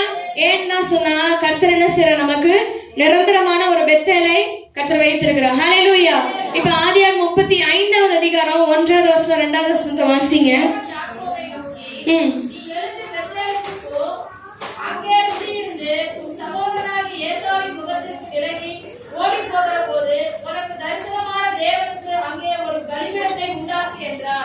அப்பொழுது யாக்கோபு தன் வீட்டாரையும் தன்னோடு கூட இருந்த மற்ற அனைவரையும் நோக்கி, உங்களிடத்தில் இருக்கிற அந்நிய தெய்வங்களை விலக்கிக் கொண்டு உங்களை சுத்தம் பண்ணிக் கொண்டு உங்கள் வஸ்திரங்களை மாற்றுங்கள். ஹல்லேலூயா. இப்ப இந்த இடத்துல சுக்கோத்தை விட்டு என்ன செய்யணும், எழுந்து பெத்தேலுக்கு போ அப்படின்னு சொல்லி அவனுக்கு ஆரம்பத்துல பெத்தேல தரிசனமான தேவன் மீண்டும் அவன் கூட பேசுறாரு. இப்போ இந்த ரெண்டு காரியங்களுக்கு நடுவுல என்னென்னலாம் நடந்தது, சுக்கோத்துல இருந்தான் இல்லையா, எழுந்து பெத்தேலுக்கு போன்னு சொல்ற அந்த வார்த்தை வர வரைக்கும் நடுவுல என்னெல்லாம் நடந்தது யாக்கோபுக்கு? தீனால், ஆமா, மகள் தீட்டுப்பட்டு குடும்பத்துல விரும்பத்தகாத காரியங்கள் நடந்தது. அதனால வந்தது என்னது, அவனுக்கு அவமானம். சீகேம் ராஜாக்கு முன்னாடி என்ன செஞ்சுட்டாங்க, அவங்க அவமானப்பட்டுட்டாங்க. அப்ப விருத்த சேதனம் இல்லாத ஒரு ஜாதியார்கிட்ட அவங்க பழக்க வழக்கம் வைத்திருந்ததுனால தன்னுடைய மகள் என்ன செஞ்சுட்டா, தீட்டுப்பட்டு போயிட்டா. அதுக்கப்புறம் நாங்க என்ன செய்ய போறோம், ஆண்டவருடைய பிள்ளைகள் ஆக போறோம் அப்படின்னு சொல்லி அவங்க என்ன செய்றாங்க, வெறும் கல்யாணத்துக்காக மாத்திரம் என்ன செய்யறாங்க, அந்த இடத்துல வந்து பேரம் பேசிட்டு இருக்காங்க. நாங்க விருத்த சேதனம் பண்ணிக்கிறோம், நாங்களும் இஸ்ரவேல் ஜனங்களா மாறிக்கிறோம், அந்த கட்டளைகளை பின்பற்றுறோம்னு சொல்லிட்டு. அப்போ அந்த இடத்துல தேவையில்லாத அவமானங்கள் யாக்கோபுக்கு நேரிடுது. அப்போ மகள் தீட்டுப்பட்டுட்டான்னு சொல்லி சகோதரர்கள் என்ன செய்யறாங்க, அந்த இடத்துல கொலை பண்ண ஆரம்பிச்சுட்டாங்க. அங்க போய் வெறும் அந்த பையனை மாத்திரம் இல்ல, அந்த ஊரையே அழிச்சு நாசம் பண்ணிட்டு ஒரு ஆண் மக்கள் கூட இல்லாத மாதிரி என்ன செஞ்சாங்க, பண்ணிட்டு வந்துட்டாங்க ஒரே ராத்திரியில. அப்போ அவங்க அந்த காரியத்தை கேள்விப்படுற சீகனோட ஃப்ரெண்ட்ஸ் எல்லாம் இருப்பாங்க இல்லையா, சீகன் ராஜாக்குன்னு ஒவ்வொரு ஃப்ரெண்ட்ஸ் ஒவ்வொரு நாட்டுல இருப்பாங்க. அவங்களே கேள்விப்பட்டா என்ன ஆகும், ஏன்னா சின்ன கூட்டமா வந்துட்டு நீங்க இவ்வளவு பெரிய ராஜா தோக்கடிச்சிட்டீங்களான்னு சொல்லி யாக்கோபு வழிக்கு வருவாங்க. அப்போ அவனோட பேரு என்ன செஞ்சது, எல்லா இடத்துலயும் பரவி கெட்டு போக சான்ஸ் இருக்கு. அப்ப அவமானம் நிந்த எல்லாம் வந்துருச்சு. அப்போ அவன் உடனே என்ன செய்யறான், ஆண்டவர்கிட்ட போய் மன்றாடுறான், ஏன் இந்த காரியம் எனக்கு நேரிட்டுச்சு, நான் என்ன தப்பு பண்ணேன்னு சொல்லி. அப்போ அவன் யோசிச்சு என்ன செய்யறான், உணர்ந்து கொள்றான். அப்ப உணர்ந்த பிறகு இப்ப எங்க போறான், சுக்கோத்தை விட்டு எழுந்து பெத்தேலை நோக்கி போறான். பெத்தேல் அப்படிங்கிறது அப்பத்தின் வீடுதான், அதுவும் ஆசீர்வாதத்தின் வீடுதான். ஹல்லேலூயா. அப்ப எழுந்து நீ என்ன செய்ய, பெத்தேலுக்கு போ, அதுதான் உன்னோட தகப்பன் வீடு. ஹல்லேலூயா. ஆமா, கர்த்தர் உனக்கு வாக்கு பண்ணார், இதே பெத்தேல வச்சுதான் என்ன செஞ்சேன், நான் உனக்கு நீ பழுகி பெருகி பெரிய ஜாதியாவான்னு சொல்லி உனக்கு வாக்குத்தத்தம் பண்ணினேன். ஆனா அந்த இடத்த மறந்துட்டு நீ என்ன செஞ்சுட்ட, நிரந்தரமான இடத்த மறந்துட்டு தற்காலிகமான இடத்த நோக்கி ஓடுன. இப்போ உனக்கு என்ன கிடைச்சது, என்ன கிடைச்சது, அவமானம் தான் கிடைச்சது. அப்போ பெத்தேலுக்கு நீ நோக்கி போகாம, நிரந்தரமான இடத்தை நோக்கி போகாம தற்காலிகமா ஒரு இடத்துல இருந்தேன்னு சொன்னா உனக்கு என்ன கிடைக்கும், அவமானம் தான் கிடைக்கும். குடும்பத்துல தேவையில்லாத காரியங்கள் தான் நடக்கும். அப்போ உன்னுடைய பேர் என்ன செஞ்சிடும், அந்த இடம் முழுக்க கெட்டு போயிடும். இந்த ஆளு பேரா, ஐயோ இவங்க இப்படிப்பட்டவங்க அப்படின்னு சொல்லி உன்னுடைய பேர் என்ன செஞ்சிடும், அந்த இடத்துல கெட்ட பேரா மாறிடும். நல்ல பேர் வாங்குறது ரொம்ப கஷ்டம். ஹல்லேலூயா. நல்ல பேர் வாங்குறது என்னது, ரொம்ப கஷ்டம். கெட்ட பேர் வாங்குறது ஒரு நிமிஷத்துல வாங்கிடலாம். அப்போ உன்னுடைய பேர் என்ன செஞ்சது, அந்த இடத்துல கெட்டு போயிடுது. யாக்கோபுங்கிற பேரை கேட்டாலே இவன் ஒரு கொலைகாரன், இவன் ஒரு எத்தன், தன்னுடைய அண்ணனை ஏமாத்துறவன். இப்ப அவனுடைய பசங்க அவன மாதிரி என்ன செய்யறாங்க, போய் கொலை பண்ணிட்டு வராங்க. பிள்ளையும் உருப்படி இல்ல, அவளை என்ன செஞ்சுட்டா, ஊர் சுத்த போய் தீட்டு போட்டுட்டு வந்துட்டான்னு சொல்லி தேவையில்லாத காரியங்கள் அவங்களை கொடுத்து என்ன செய்யறாங்க, பேசுனாங்க. இப்போ அவன் சுக்கோத்தை விட்டு எழுந்து பெத்தேலுக்கு போன்னு சொல்லி ஆண்டவருடைய வார்த்தையை கேட்டு என்ன செய்யறான், முதலாவது பெத்தேலுக்கு கிளம்புறான். அந்த வசனத்தை மீண்டும் வாசிங்க. நீ உன் சகோதரன் ஏசாவின் முகத்திற்கு விலகி ஓடி போகிற போது உனக்கு தரிசனமான தேவனுக்கு அங்கே ஒரு பலிபீடத்தை உண்டாக்கு. அங்க போய் என்ன செய்ய, பலிபீடத்தை உண்டாக்கு. முன்னாடி என்ன செய்ய, அந்த இடத்துல போய் அர்ப்பணி. சுக்கோத்துல இருந்துட்டு ஆண்டவரே வாங்க வாங்கன்னு சொன்னா ஆண்டவர் அங்க வரமாட்டாரு. உன்னை தேடி அவமானமும் நிந்தையும் குடும்பத்துல தேவையில்லாத காரியங்கள் நடக்கிறதா வரும். நீ எழுந்து பெத்தேலுக்கு போ. அங்க போனேன்னா உனக்கு தரிசனமான தேவன் அங்க என்ன செய்வார், மீண்டும் உனக்கு தரிசனமாவாரு. அங்க போய் உன்னுடைய பாவத்தை கழுவி சுத்திகரிக்கிறதுக்கு நீ என்ன செய்ய, உன்னை அர்ப்பணித்து அங்க ஒரு பலிபீடத்தை உண்டாக்குன்னு சொல்லி கர்த்தர் சொல்றாரு. அடுத்த வசனம் பாருங்க.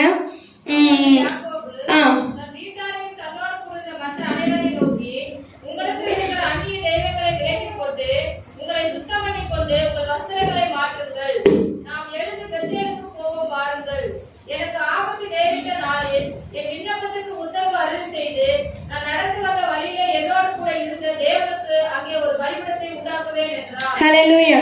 இப்ப யாக்கோபு தன் கூட இருந்தவங்க எல்லாத்தையும் பார்த்து என்ன சொல்றான், நான் தப்பு பண்ணிட்டேன், அதனாலதான் என் குடும்பத்துல இவ்வளவு பெரிய காரியங்கள் நடந்திருக்குதுன்னு சொல்லி அவன் உணர்ந்தவனா எழுந்து என்ன செய்யலாம், நம்ம பெத்தேலுக்கு போலாம். அங்க போறதுக்கு முன்னாடி நம்ம என்ன செய்யணும், உங்களிடத்தில் இருக்கிற அந்நிய தெய்வங்களை விலக்கி போட்டு உங்களை சுத்தம் பண்ணி கொண்டு உங்கள் வஸ்திரங்களை முதல்ல என்ன செய்யணுமா, உங்களிடத்தில் இருக்கிற அந்நிய தெய்வங்களை விலக்கி போடணும். அந்நிய தெய்வங்கள் நமக்கு எத்தனை தெய்வம்,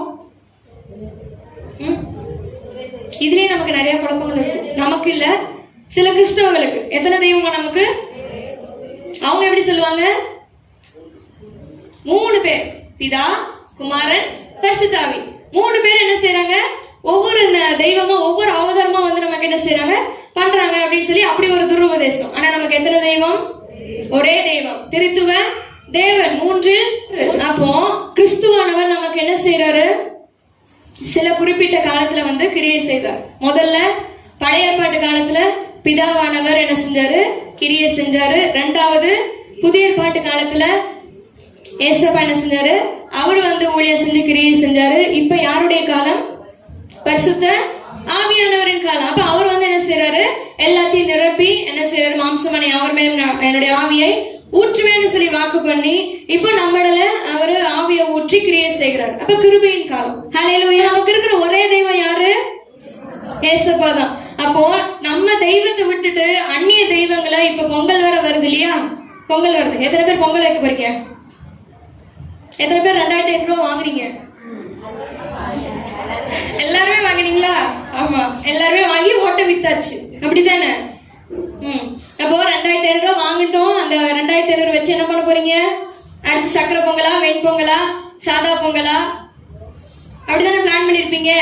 ஆமா, அதெல்லாம் வச்சுக்கிட்டு என்ன செய்யக்கூடாது? பொங்கலை நம்ம கொண்டாடக்கூடாது. எத்தனை பேர் கரும்பு சாப்பிட்டீங்க? எத்தனை பேர் கரும்பு சாப்பிட்டீங்க? கரும்பு சாப்பிடுறது இப்ப சாப்பிடுங்க, நோ ப்ராப்ளம். பொங்கல் அன்னைக்கு யாராவது கரும்பு வச்சு மாட்டை கொண்டு வந்து மாட்டு பொங்கல்னோ, ஆட்டை கொண்டு வந்து ஆட்டு பொங்கல்னோ யாராவது வச்சு பண்ணிட்டு இருந்தீங்க, ஆண்டவர் அப்புறம் என்ன செஞ்சிருவாரு?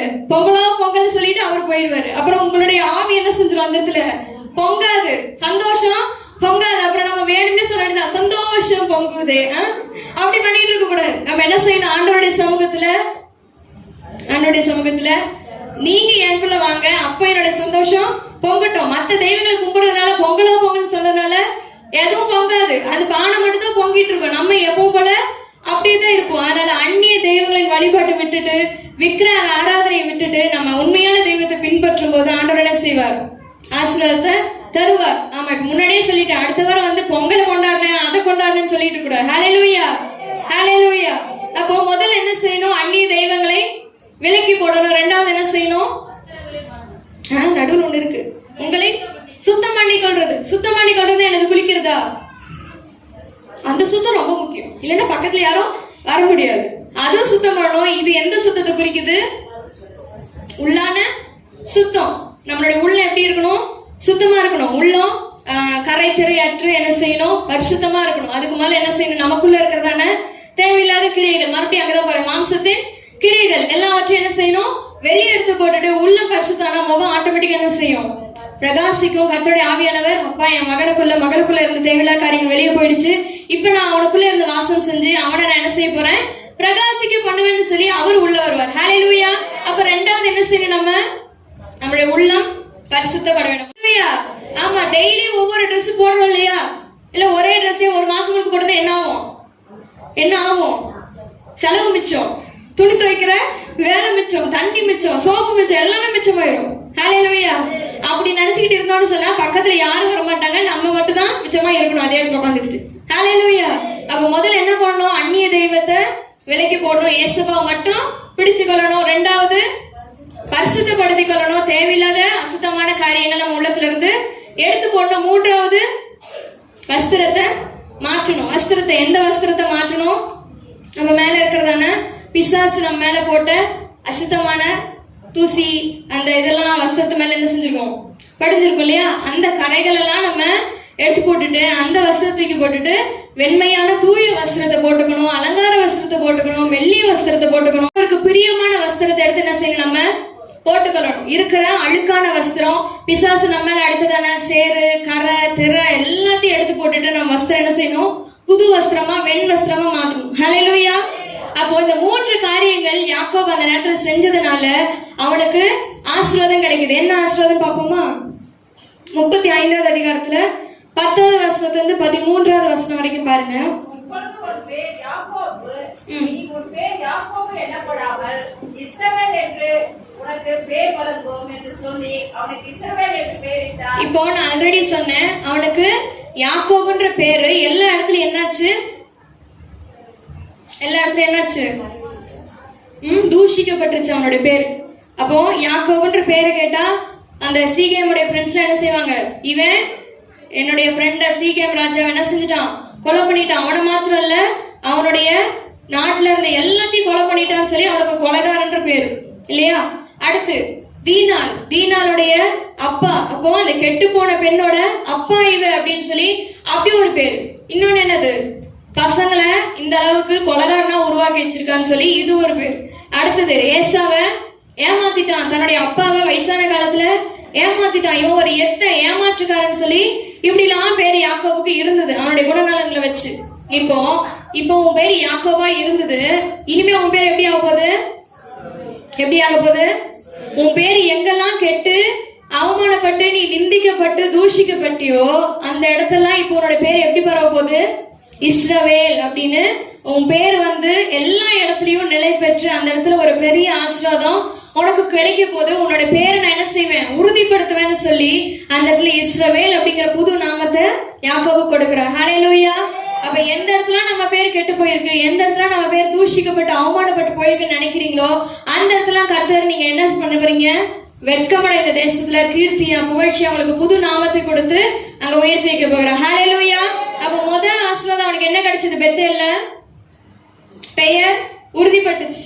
யாக்கோபு எத்தன் ஏமாற்றுக்காரன்கிற பேர் என்ன செஞ்சது? அவன் இஸ்ரவேலா மாறி உறுதிப்பட்டது. ஹல்லேலூயா. இஸ்ரவேல் அப்படிங்கிற அவனுடைய பேர்ல ஒரு தேசமே இந்நாள் வரைக்கும் இருக்குது. அப்ப லிடியா அப்படிங்கிற பேர்ல ஒரு தேசம் இருக்கு தெரியுமா? என் பேர்ல எனக்கு ஒரு தேசம் இருக்கு, ஆனா எனக்கு சொந்தமானது இல்ல, அதுதான் உண்மை. அப்ப லிடியா அப்படிங்கிற ஒரு தேசம் இருக்கு. லிடியன்ஸ் அப்படின்னு சொல்லி அந்த தேசத்துல இருக்கவங்களுக்கு பேர் சொல்லுவாங்க. இப்போ லிடியா அப்படிங்கிற இன்னொன்னு அவங்க பேர் என்ன சொல்லுது? அப்போஸ்தலர் இல்லையா? அப்போஸ்தலர் நடவடிக்கைகள்ல 21வது அதிகாரம் நினைக்கிறேன். இப்போ உங்களுக்கு ஞானஸ்தான பேர் ஒவ்வொருத்தருக்கும் ஒவ்வொரு பேர் இருக்கும் இல்லையா? அந்த பேருக்கெல்லாம் யாரெல்லாம் பைபிள்ல இருந்ததுன்னு சொல்லி பார்த்து வச்சுக்கோங்க. அவங்களுக்குரிய ஆசீர்வாதத்தை தாங்கன்னு சொல்லி வேண்டி பாருங்க. ஏன்னா நான் அப்படிதான் சின்ன வயசுல பண்ணேன். எனக்கு அப்போ தெரியாது, எனக்கு லிடியான்னு பேர் வச்சுட்டாங்க. லிடியான்ற பேர் மட்டும் தான் பைபிள்ல இருந்து எடுத்தது, மீதியெல்லாம் வந்து எங்க அப்பா ஸ்டைலிஷ்காக வச்சது. அப்ப லிடியா அப்படிங்கிற பேர் எங்க வரும்னு சொல்லி அப்பாட்ட கேட்கும்போது அப்போஸ்தலர் நடவடிக்கையில வரும் அப்படின்னு சொல்லி காமிச்சாங்க. அப்போ அந்த இடத்துல பாத்தீங்கன்னா தேர்தீரா ஊராலும் ரத்தாம்பரம் விற்கிறவளும் அப்படின்னு சொல்லி வரும். ஏப்பா ஒரு வியாபாரியே வந்து எனக்கு பேரை வச்சிருக்கீங்களா நீங்கன்னு எனக்கு பயங்கர கோவம் வந்துருச்சு. எனக்கு போய் இப்படி ஒரு பேர் வச்சிட்டீங்களே, ரத்தாம்பரம் விற்கிற பேரை போய் எனக்கு வச்சிட்டீங்களேன்னு சொல்லி எனக்கு கோபமா வந்தது. உடனே அப்பாட்ட போய் கேட்டேன். அப்பா வந்துட்டு என்ன சொன்னாங்க? அது ரத்தாம்பரம் விற்கிறவல்ல, ஒரு ஊழியக்காரி. அவ அப்போஸ்தலர் நாட்கள்ல என்ன செஞ்சா? அப்போஸ்தலரால அபிஷேகப்பட்டு அவ ஊழியக்கார அபிஷேகப்பட்டு என்ன செஞ்சா? அவ ரத்தாம்பரம் வித்துட்டு என்ன செய்யறா? அவ ஊழியர் செய்யறா. அவ தேத்தியரா சபையை சேர்ந்தவன் சொல்லி அப்ப எக்ஸ்பிளைன் பண்ணாங்க. ஓ அப்படியா, அப்போ என்ன செய்யணும்? இனிமே அந்த அளவுக்கு ஒரு அபிஷேகத்தை ஆண்டவர் எனக்கு தரணும்னு சொல்லி அப்போ ஒரு நாள் ஜெபம் பண்ணேன். ஆனா அந்த ஜெபம் இப்போ கொஞ்சம் கொஞ்சமா என்ன செய்யுது? என் வாழ்க்கையில நிறைவேறிட்டு வரதை நான் பாக்குறேன். அப்போ இந்த மாதிரி நம்ம ஒவ்வொருத்தர் பேருக்கும், ஒவ்வொருத்தர் ஞானஸ்நான பேருக்கும் ஒவ்வொரு பேக்ரவுண்ட் இருக்கும் பைபிள்ல. அப்ப அந்த இதெல்லாம் ஞாபகம் வச்சு அந்த இடத்துல தேடி ரெஃபரன்ஸ் எடுத்து நீங்க என்ன செய்யுங்க? ஒவ்வொரு நாளும் ஜெபம் பண்ணுங்க.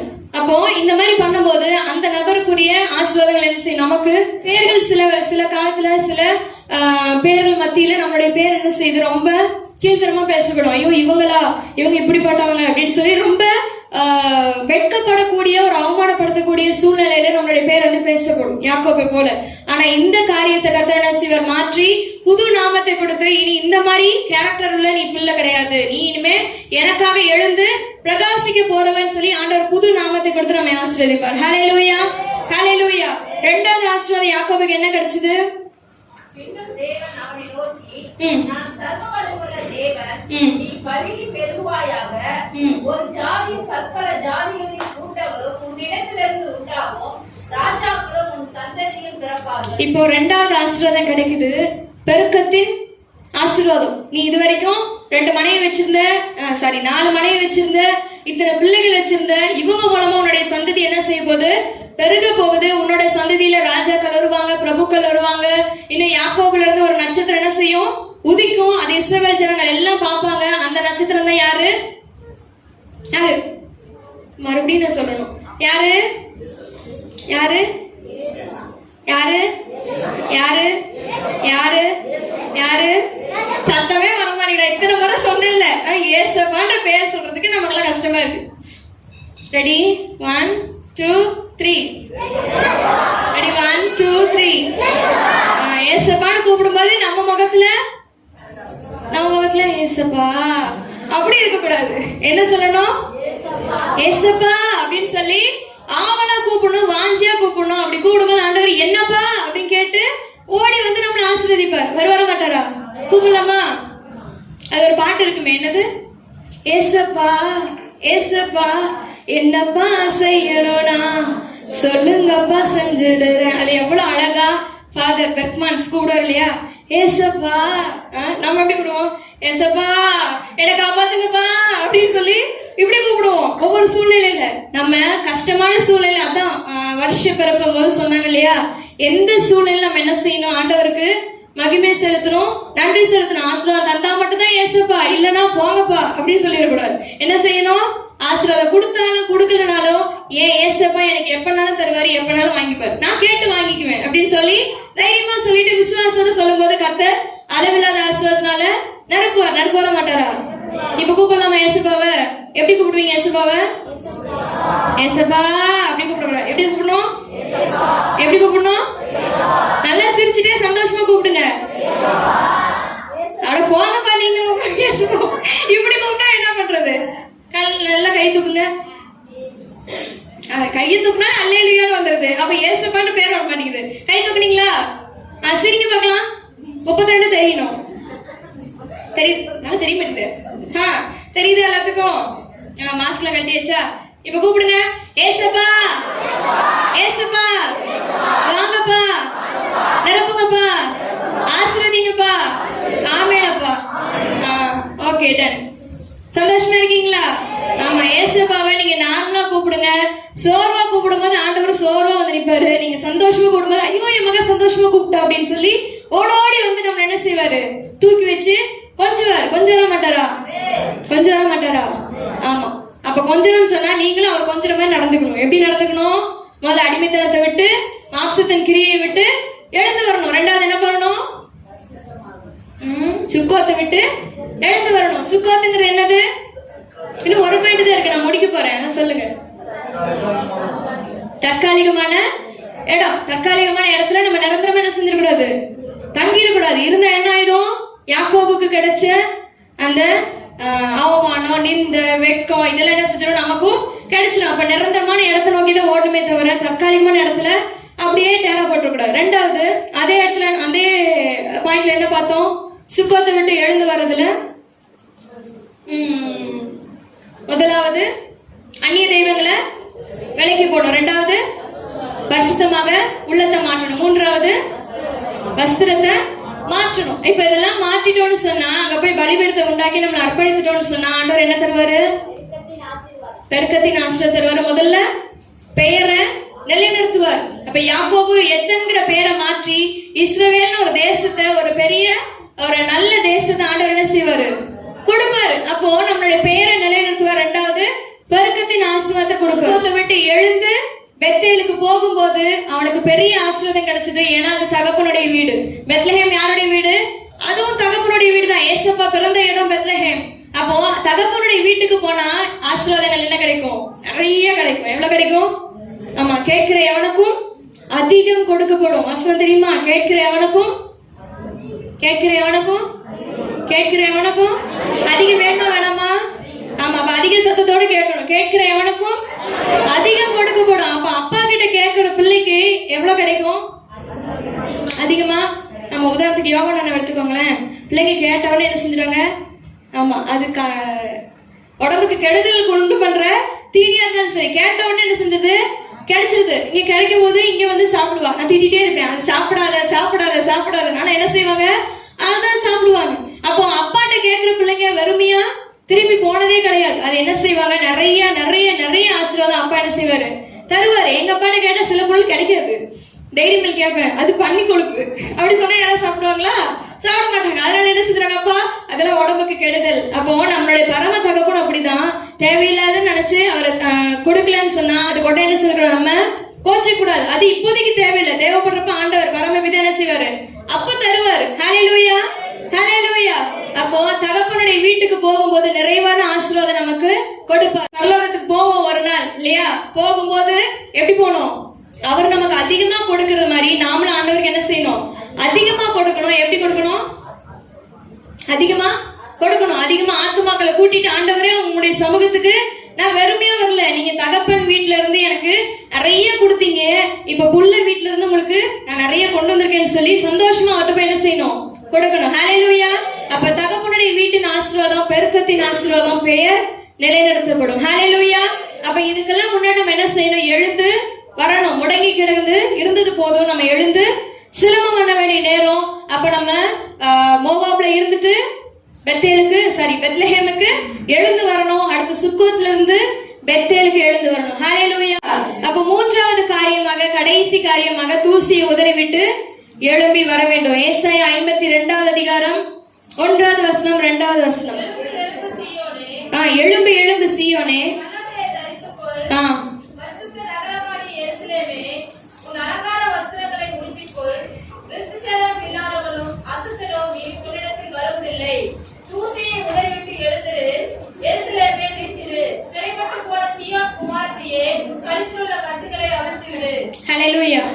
இப்ப இங்க யாரை பார்த்து இந்த வசனம் சொல்லப்படுது? யாரை பார்த்து சொல்றாங்க? யாரை பார்த்து? சீயோன். யாரை பார்த்து? சீயோன் அப்படிங்கிற ஒரு இடத்தை பார்த்து, ஒரு பட்டணத்தை பார்த்து இந்த வசனம். சீயோன் அப்படின்னா சீயோன் தேசம், சீயோன் பட்டணத்துல இருக்கிற மக்களை பார்த்து இந்த வசனம் வந்து சொல்லப்படுது. எழும்பு எழும்பு சீயோனே, உன் வல்லமையை தரித்துக்கொள். சோம்பேறியா இருக்கிற சீயோனே, நீ என்ன செய்? எழுந்து. சோர்வா இருந்தது போதும், நீ முடங்கி கிடந்தது போதும், இனி நீ எழுந்து என்ன செய்ய? வல்லமையை தரித்துக்கொள். வல்லமை என்ன செய்யணும்? நம்ம தரித்து கொள்ளணும். 2வது என்ன சொல்றாரு? பரிசுத்த நகரமாக எருசலேமே, உன் அலங்கார வஸ்திரங்களை உடுத்தி. இந்த அலங்கார வஸ்திரத்தை எதுக்காக போடணும்? இந்த இடத்துல கர்த்தரை நல்லா உடுத்தி வைத்திருக்கிறார், என்ன நல்லா ஆசிரியத்தை வைத்திருக்கிறார். நான் ஆவிக்குரிய வஸ்திரத்துக்கு மேல அலங்கார வஸ்திரம் கூட கொஞ்சம் போட்டேன்னு சொன்னா நான் இன்னும் கர்த்தருக்காக எழும்பி பிரகாசிக்க போறேன்னு சொல்லி அவருடைய வல்லமையை தரித்து கொள்ளும் போது அலங்கார வஸ்திரமும் கூட வரும். அப்ப அதையும் சேர்த்து போடும் போது கர்த்தர் நம்மளை இன்னும் என்ன செய்வாரு? மற்றவங்க மத்தியில ஊழிய ஸ்தலங்களை நம்மள என்ன செய்வாரு? பிரகாசிக்க பண்ணுவார். ஹல்லேலூயா. அப்ப முதல்ல என்ன செய்யணும்? சோம்பலா இருந்தது போதும், முடங்கி கிடந்தது போதும், நீ எழுந்து என்ன செய்ய? வல்லமையை தரித்து கொள்ளணும். 2வது அலங்கார வஸ்திரங்களை உடுத்தி கொள்ளணும். 3வது என்ன செய்யணும்? விருத்த சேதனம் இல்லாதவனும் அசுத்தனும் உன்னிடத்தில் வருவதில்லை. தூசியை உதறிவிட்டு, எதை உதறிவிட்டு எழுந்திருக்கணும்? முதல்ல சொன்னேன், நம்ம மேல வஸ்திரங்கள் போட்டிருக்கும்போ கரை என்ன வேற என்ன வரும்? தேவையில்லாத தூசி படிஞ்சிருக்கும், அழுக்கு படிஞ்சிருக்கும், அது எல்லாத்தையும் தட்டிட்டு என்ன செய்யணும்? இப்போ எழுந்திருக்கணும். அப்ப அதுக்கு முதல்ல என்ன வேணும்? நமக்கு எழுந்திருக்கிறதுக்கு முதல்ல சக்தி வேணும் இல்லையா? கீழே விழுந்துட்டோம், எந்திரிக்கிறதுக்கு முதல்ல வல்லமை வேணும். அப்ப முதல்ல ஆண்டவருக்காக எழுந்திருக்கும் போது, எழுந்து வெளியே வரும்போது என்ன வேணும்? நமக்கு வல்லமை வேண்டும். அப்ப வல்லமை என்ன செய்யணும்? தரித்திரம். கர்த்தருக்கு எது பிரியமான அலங்காரம்னு பார்த்து அதை போடும் போது கர்த்தர் என்ன செய்வார்? என் மகன் எனக்கு பிரியமான காரியத்தை செஞ்சிருக்கா, அவளுக்கு பிரியமான காரியத்தை நான் செய்ய போறேன்னு சொல்லி கர்த்தர் நம்ம வந்து ஆசீர்வதிப்பார், நம்மளை உயர்த்துவார். அப்ப 3வது காரியம் என்னது? தூசியை உதறி விட்டு எழுந்திருக்க வேண்டியது. 3 காரியத்தை செய்யும் போது நம்ம கிட்ட இருக்கிறதான தேவையில்லாத காரியங்களை தட்டி விட்டு எழுந்திருக்கும் போது கர்த்தர் நமக்கு என்ன தருவார்னு பார்ப்போமா? ஏசாயா 61வது அதிகாரம் 3வது வசனத்தை பாருங்க. சீயோனிலே துயரப்பட்டவர்களை சீர்படுத்தவும், அவர்களுக்கு சாபத்துக்கு பதிலாக சிங்காரத்தை. இப்போ சீயோன்ல என்ன செய்யறாங்க? துயரப்பட்டுட்டு இருக்கிறாங்க. பல ராஜாக்கள் கிட்ட அடிமைகளா இருக்கிறாங்க. அப்போ அவங்களால எந்திரிக்க முடியாம, வெளிச்சத்தை நோக்கி பார்க்க முடியாம, கவலைப்பட்டு கொண்டு துக்கத்துல வேதனையில் இருக்கிறாங்க. இதுதான் முதலே சொன்ன இல்லையா? எழும்பி பிரகாசி, உன் ஒளி வந்ததுன்னு சொல்லி ஏசாயா சொல்றாரு. அப்ப சொல்லிட்டு தொடர்ந்து சொல்றாரு ஒவ்வொரு அதிகாரத்திலையும். இப்ப சீயோனை பார்த்து நீங்க துயரப்பட்டு போயிருக்கிறீங்க, நொந்து போய் இருக்கிறீங்க, கவலையோட இருக்கிறீங்க, உங்களுக்கு என்ன தரப்போற? இப்போ சாம்பலுக்கு பதிலாக சிங்காரத்தையும், அடுத்தது துயரத்துக்கு பதிலாக ஆனந்த தைலத்தையும், ஒடுங்கின ஆவிக்கு பதிலாக துதியின் உடையையும் கொடுப்பேன் அப்படின்னு சொல்லி கர்த்தர் சொல்றார். ஹல்லேலூயா. அப்ப முதல்ல நம்ம என்ன பண்ணணும்? அதுக்கு வல்லமையை தரித்து கொள்ளணும், அலங்கார வஸ்திரத்தை உடுத்து வைக்கணும். 3வது தூசியை தட்டி விட்டு எழுந்து வரும்போது கர்த்தர் என்னெல்லாம் தராரு? அதுல மறந்தாச்சு. என்ன தராரு? முதல்ல சாம்பலுக்கு பதிலாக சிங்காரத்தையும். சிங்காரம் அப்படிங்கன்னா என்னது? ஆமா, அழகா நம்மள உடுத்து வச்சு பார்க்கிற தேவன். ஆமா. அடுத்தது துயரத்துக்கு பதிலாக ஆனந்த தைலம். எந்த இடத்துல நம்ம துயரப்பட்டு நம்மள ஆறுதல் படுத்துவார், தேர்தல் படுத்துவார் இல்லாம கலங்கி நிக்கிறோமோ அங்க நமக்கு ஆனந்த தைலத்தை கொடுத்து, அபிஷேகத்தை கொடுத்து நம்ம என்ன செய்யறாரு? ஆறுதல் படுத்துகிறார். ஹல்லேலூயா. துயரத்துக்கு பதிலாக ஆனந்த தைலத்தையும், அடுத்தது ஒடுங்கின ஆவிக்கு பதிலாக துதியின் உடையும். ஆமா, தொய்ந்து போய் ஒடுங்கி போய் வேதனை பண்ணிட்டு உட்காந்துருப்போம், துதியின் உடைய கர்த்தர் கொடுத்து அலங்கரிக்கிறார். அப்ப இந்த 3 விதமான ஆசீர்வாதத்தை கொடுக்கிறார். முதல்ல தூசியை உதறிவிட்டு எழும்பி வரும்போது இந்த 3 காரியங்களை நமக்கு கொடுக்கிறார். இப்போ எபேசியர் 5வது அதிகாரம் 14வது வசனத்துல பாருங்க. ஆதலால் தூங்குகிற நீ விழித்து அதிகாலை விட்டு எழுந்திரு, அப்பொழுதே கிறிஸ்து உன்னை பிரகாசிப்பார் என்று சொல்லியிருக்கிறார். ஆமா, தூங்குகிற நாம என்ன செய்யணும்? முதல்ல விழித்து ஆவிக்குரிய காரியங்களை நம்ம என்ன செஞ்சுட்டு இருப்போம்? இன்னும் தூங்கிட்டே இருப்போம், சோம்பலா இருப்போம், சோர்வா இருப்போம், அசதியா இருப்போம். நம்ம ஆவியில எப்படி இருக்கணும்?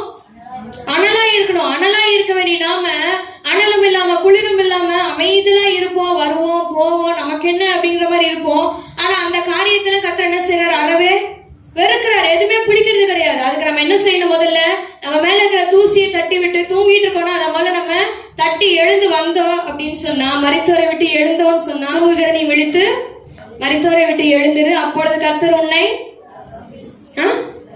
பிரகாசிப்பார். அப்ப முதல்ல ஆரம்பத்திலே சொன்ன எழும்பி பிரகாசி சொன்னா இல்லையா? அப்ப எழும்பி பிரகாசிக்கணும்னு சொன்னா தூங்கிட்டு இருப்போம். தூங்குறவங்க தான் என்ன செய்யணும்? முதல்ல எழுப்பி விடணும். சபையில ஊழியர் செய்ய வேண்டும், என்ன செய்வாங்க? தூங்கிட்டு டல்லா இருப்பாங்க. வருவோம், போவோம், வீட்டுக்கு போவோம், அதை செய்வோம், இதை செய்வோம், ஊழியர் செய்ய மாட்டோம் இல்லையா? அப்ப அந்த ஊழியர் செய்யற பிள்ளைகள் என்ன செய்யணும்? நம்ம ஆண்டவருக்காக நான் ஊழியர் செய்ய போறேன். போன வருஷம் தான் அமைதியில இருந்துட்டேன், இந்த வருஷம் லாக்டவுன் நமக்கு இல்ல இல்லையா, ஃப்ரீ ஆயிடுச்சு. அப்ப என்ன செய்யணும்? ஆண்டவருக்காக எழுந்து ஊழியர் செய்யணும். மங்களபுரம் இருக்கு, வெட்டாலா இருக்கு. அப்போ இந்த 2 இடம் நமக்காக லக்கு வச்சிருக்கிறோம். அப்ப அந்த இடத்துல என்ன செய்யணும்? நம்ம போய் ஊழியர் செய்யணும். ஆண்டவர் என்ன செஞ்சார்? ஏசப்பா அவரு பூமியில இருந்த நாள்லாம் நடந்து திரிஞ்ச சுவிசேஷத்தை பிரசங்கித்தார். நம்ம என்ன செய்யணும்? தூங்கிட்டு இருக்க கூடாது. தூங்கிட்டு இருக்கிற நீ மரித்தோரை விட்டு எழுந்து கர்த்தருடைய பிரகாசிக்கணும்னு சொன்னா நீ எழுந்து போய் ஒவ்வொரு இடத்துல என்ன செய்ய? கர்த்தருக்காக ஊழியம் செய்ய. ஒவ்வொரு காரியத்திலையும் தூங்கிட்டு இருக்க நீ என்ன செய்யணும்? முதல்ல விழுத்து எழுப்பணும். வல்லமையை தரித்து கொண்டு அலங்கார வஸ்திரத்தை உடுத்தி கொண்டு என்ன செய்யப்போ? ஆண்டவருக்காக எழுந்து ஊழியம் செய்யணும். ஹல்லேலூயா. அப்ப எந்தெந்த காரியத்துல ஆண்டவர் உன்னை தெரிந்தெடுத்து இதுவரைக்கும் நடத்தி வந்திருக்கிறாரோ அந்த காரியத்தை உணர்ந்து தூங்கிட்டு இருக்காம என்ன செய்யணும்? விழித்து எழுப்ப வேண்டும். ஹல்லேலூயா. அப்போ ஒரு சபை இப்படிதான் தூங்கிட்டு இருந்துச்சாம். என்ன செஞ்சுட்டு இருந்தாங்க? பைபிள்ல ஒரு சபை குறித்து பார்க்கிறோம்.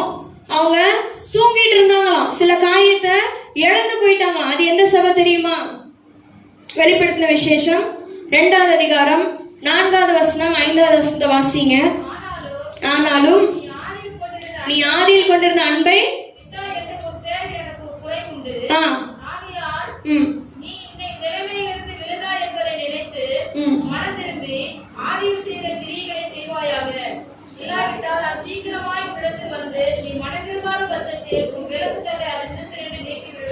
ஹல்லேலூயா.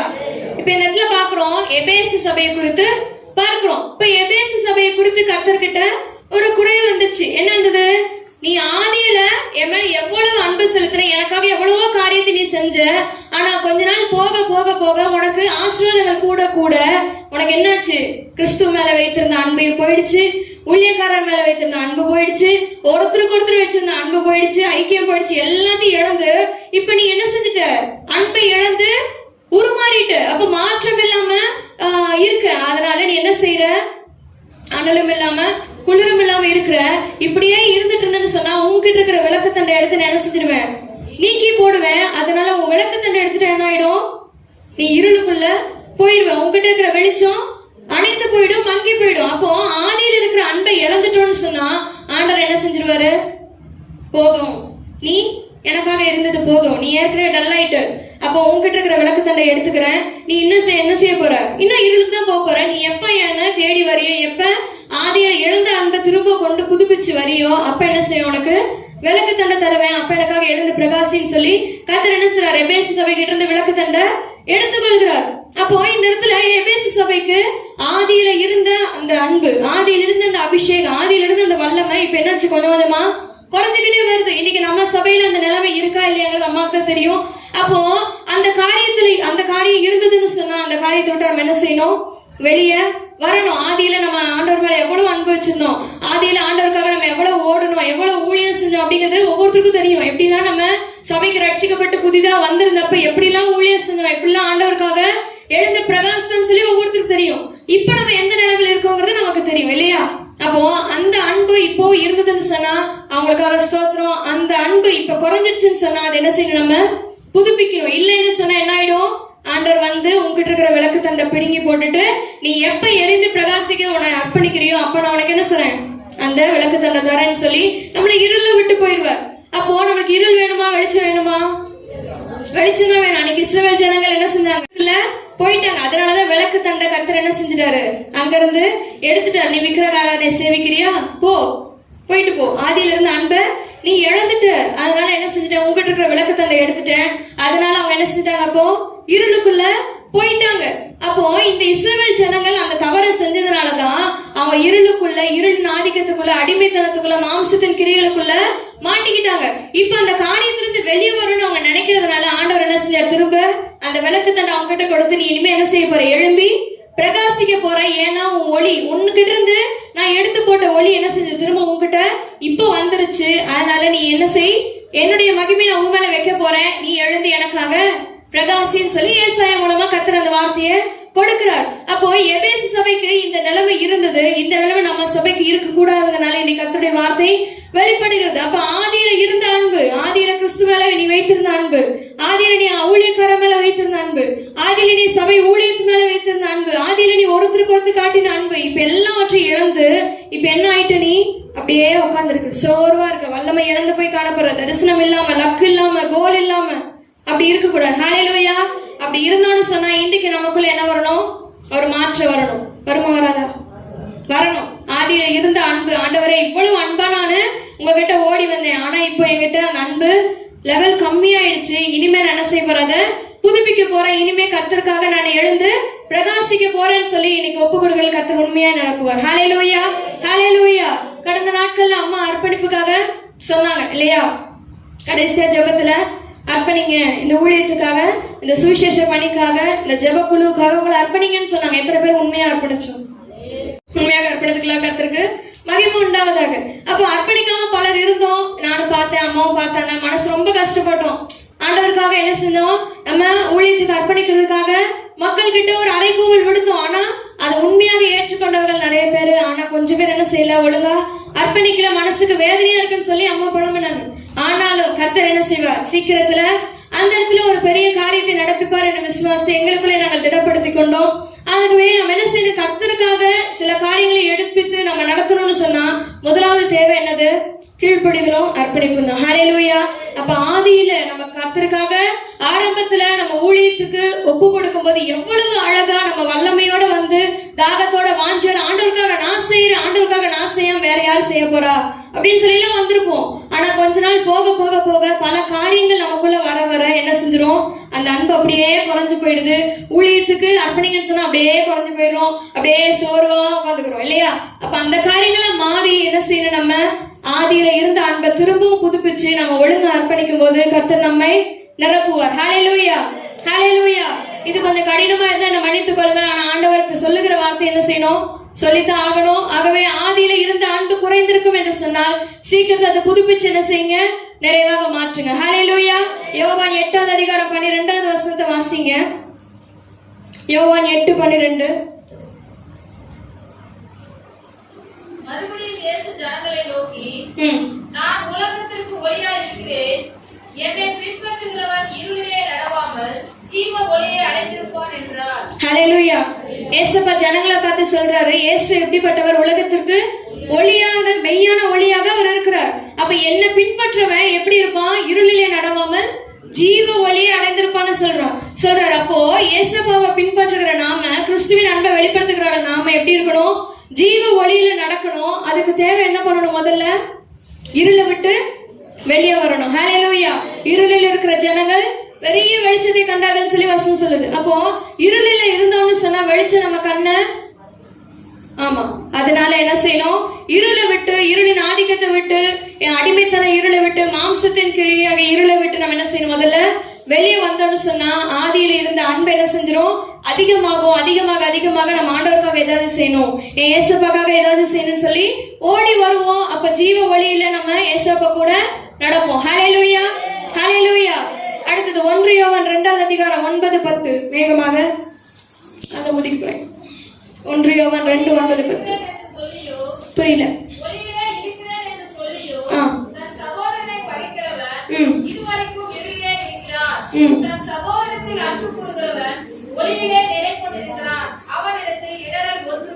ஹல்லேலூயா. அப்போ ஒளியில நான் இருக்கிறேன், ஒளியில நான் இருக்கிறேன், கிறிஸ்துவுக்குள்ளாக நான் இருக்கிறேன்னு சொல்லியும் தான் சகோதரனை பகைத்தா என்னதான், அவன் இருளில இருக்கிறான் என்ற வேதவாசம் சொல்லுது. ஆமா, அப்போ நம்ம கிறிஸ்துவுக்குள்ளாக இருக்கிறோம், கிறிஸ்துவின் அன்பினால பிடிக்கப்பட்டிருக்கிறோம், கிறிஸ்துவுக்குள்ளாக நான் எல்லா காரியங்களும் உண்மையா இருக்கேன், உன்மாதிரியா இருக்கேன், மற்றவங்களை சாட்சியா இருக்கேன்னு நம்ம சொல்லிட்டு இருக்கலாம். ஆனா சில காரியங்கள்ல நம்ம என்ன செய்யறோம், தவறு அடிக்கும் போது நம்ம இருளிலே நடக்கிற பிள்ளைகளா இருக்கிறோம்னு சொல்லி வேதவசனம் சொல்லுகிறது. ஹல்லேலூயா. அப்போ ஒளியில இருக்கிறேன்னு சொல்லிட்டு சில இருளான காரியத்துக்குள்ள நம்ம சிக்குண்டு போயிருந்தோம்னு சொன்னா அதை விட்டு நம்ம என்ன செய்யணும், வெளியே வரணும். அடுத்த வசனம் சொல்லுது பாருங்க, தன் சகோதரனிடத்தில் அன்பு கூறுகிறவன் ஒளியிலே நிலை கொண்டிருக்கிறான், அவனிடத்தில் ஆமா, ஒளியில நிலைத்திருக்கிறவன் எப்படிப்பட்டவனா இருக்கிறான்னு சொல்லி அந்த அதிகாரம் முழுக்க வரும். வீட்டுல போய் வாசிச்சு பாருங்க. அப்போ நம்ம என்ன செய்யணும்? நம்ம ஒளியில இருக்கிற பிள்ளைகள் ஒளியில உண்மையாக இருக்கணும். ஒளியில இருக்கிறேன் மாத்திரம் வாயளவுல சொல்லாம நம்மளுடைய உள்ளத்தின் கிரியைகள், நம்ம கையின் பிரயாசங்கள் எல்லாமே என்ன செய்யணும்? ஒளியின் பிள்ளைகளுடைய காரியங்களாக இருக்கணும். ஹல்லேலூயா, ஹல்லேலூயா. இரண்டாவது எபேசியர் 3வது அதிகாரம் 16 முதல் 19 வரைக்கும் வாசிங்க. எபேசியர் 3. நீங்கள் அவருடைய ஆவியினாலே உள்ளான மனசில் வல்லமையாய் பலப்படவும், விசுவாசத்தினாலே கிறிஸ்து உங்கள் இருதயங்களில் வாசமாய் இருக்கவும், நீங்கள் அன்பிலே வேரூன்றி நிலை பெற்றவர்களாகி சகல பரிசுத்தவான்களோடு கூட கிறிஸ்துவின் அன்பை அகலமும் நீளமும் ஆழமும் உயரமுமான இல்லதென்று உணர்ந்து அறிவிக்கட்டாத அந்த அன்பை அறிந்து கொள்ள வல்லவர்களாகவும், தேவனுடைய சகல பரிபூர்ணத்தாலும் நிறையப்படவும், அவர் தமது மகிமையுடைய ஐஸ்வரியத்தின்படியே உங்களுக்கு அனுகிரகம் பண்ண வேண்டும் என்று வேண்டிக் கொள்கிறேன். ஹல்லேலூயா. அப்ப இந்த இடத்துல பாருங்க, நீங்கள் அவருடைய ஆவியினாலே முதல்ல என்ன செய்யணும்? உள்ளான மனுஷனில் வல்லமையாய் பலப்படணும். அப்ப தூசியை உதறிட்டு எழுந்து வரணும்னா என்னென்ன பண்ணணும்?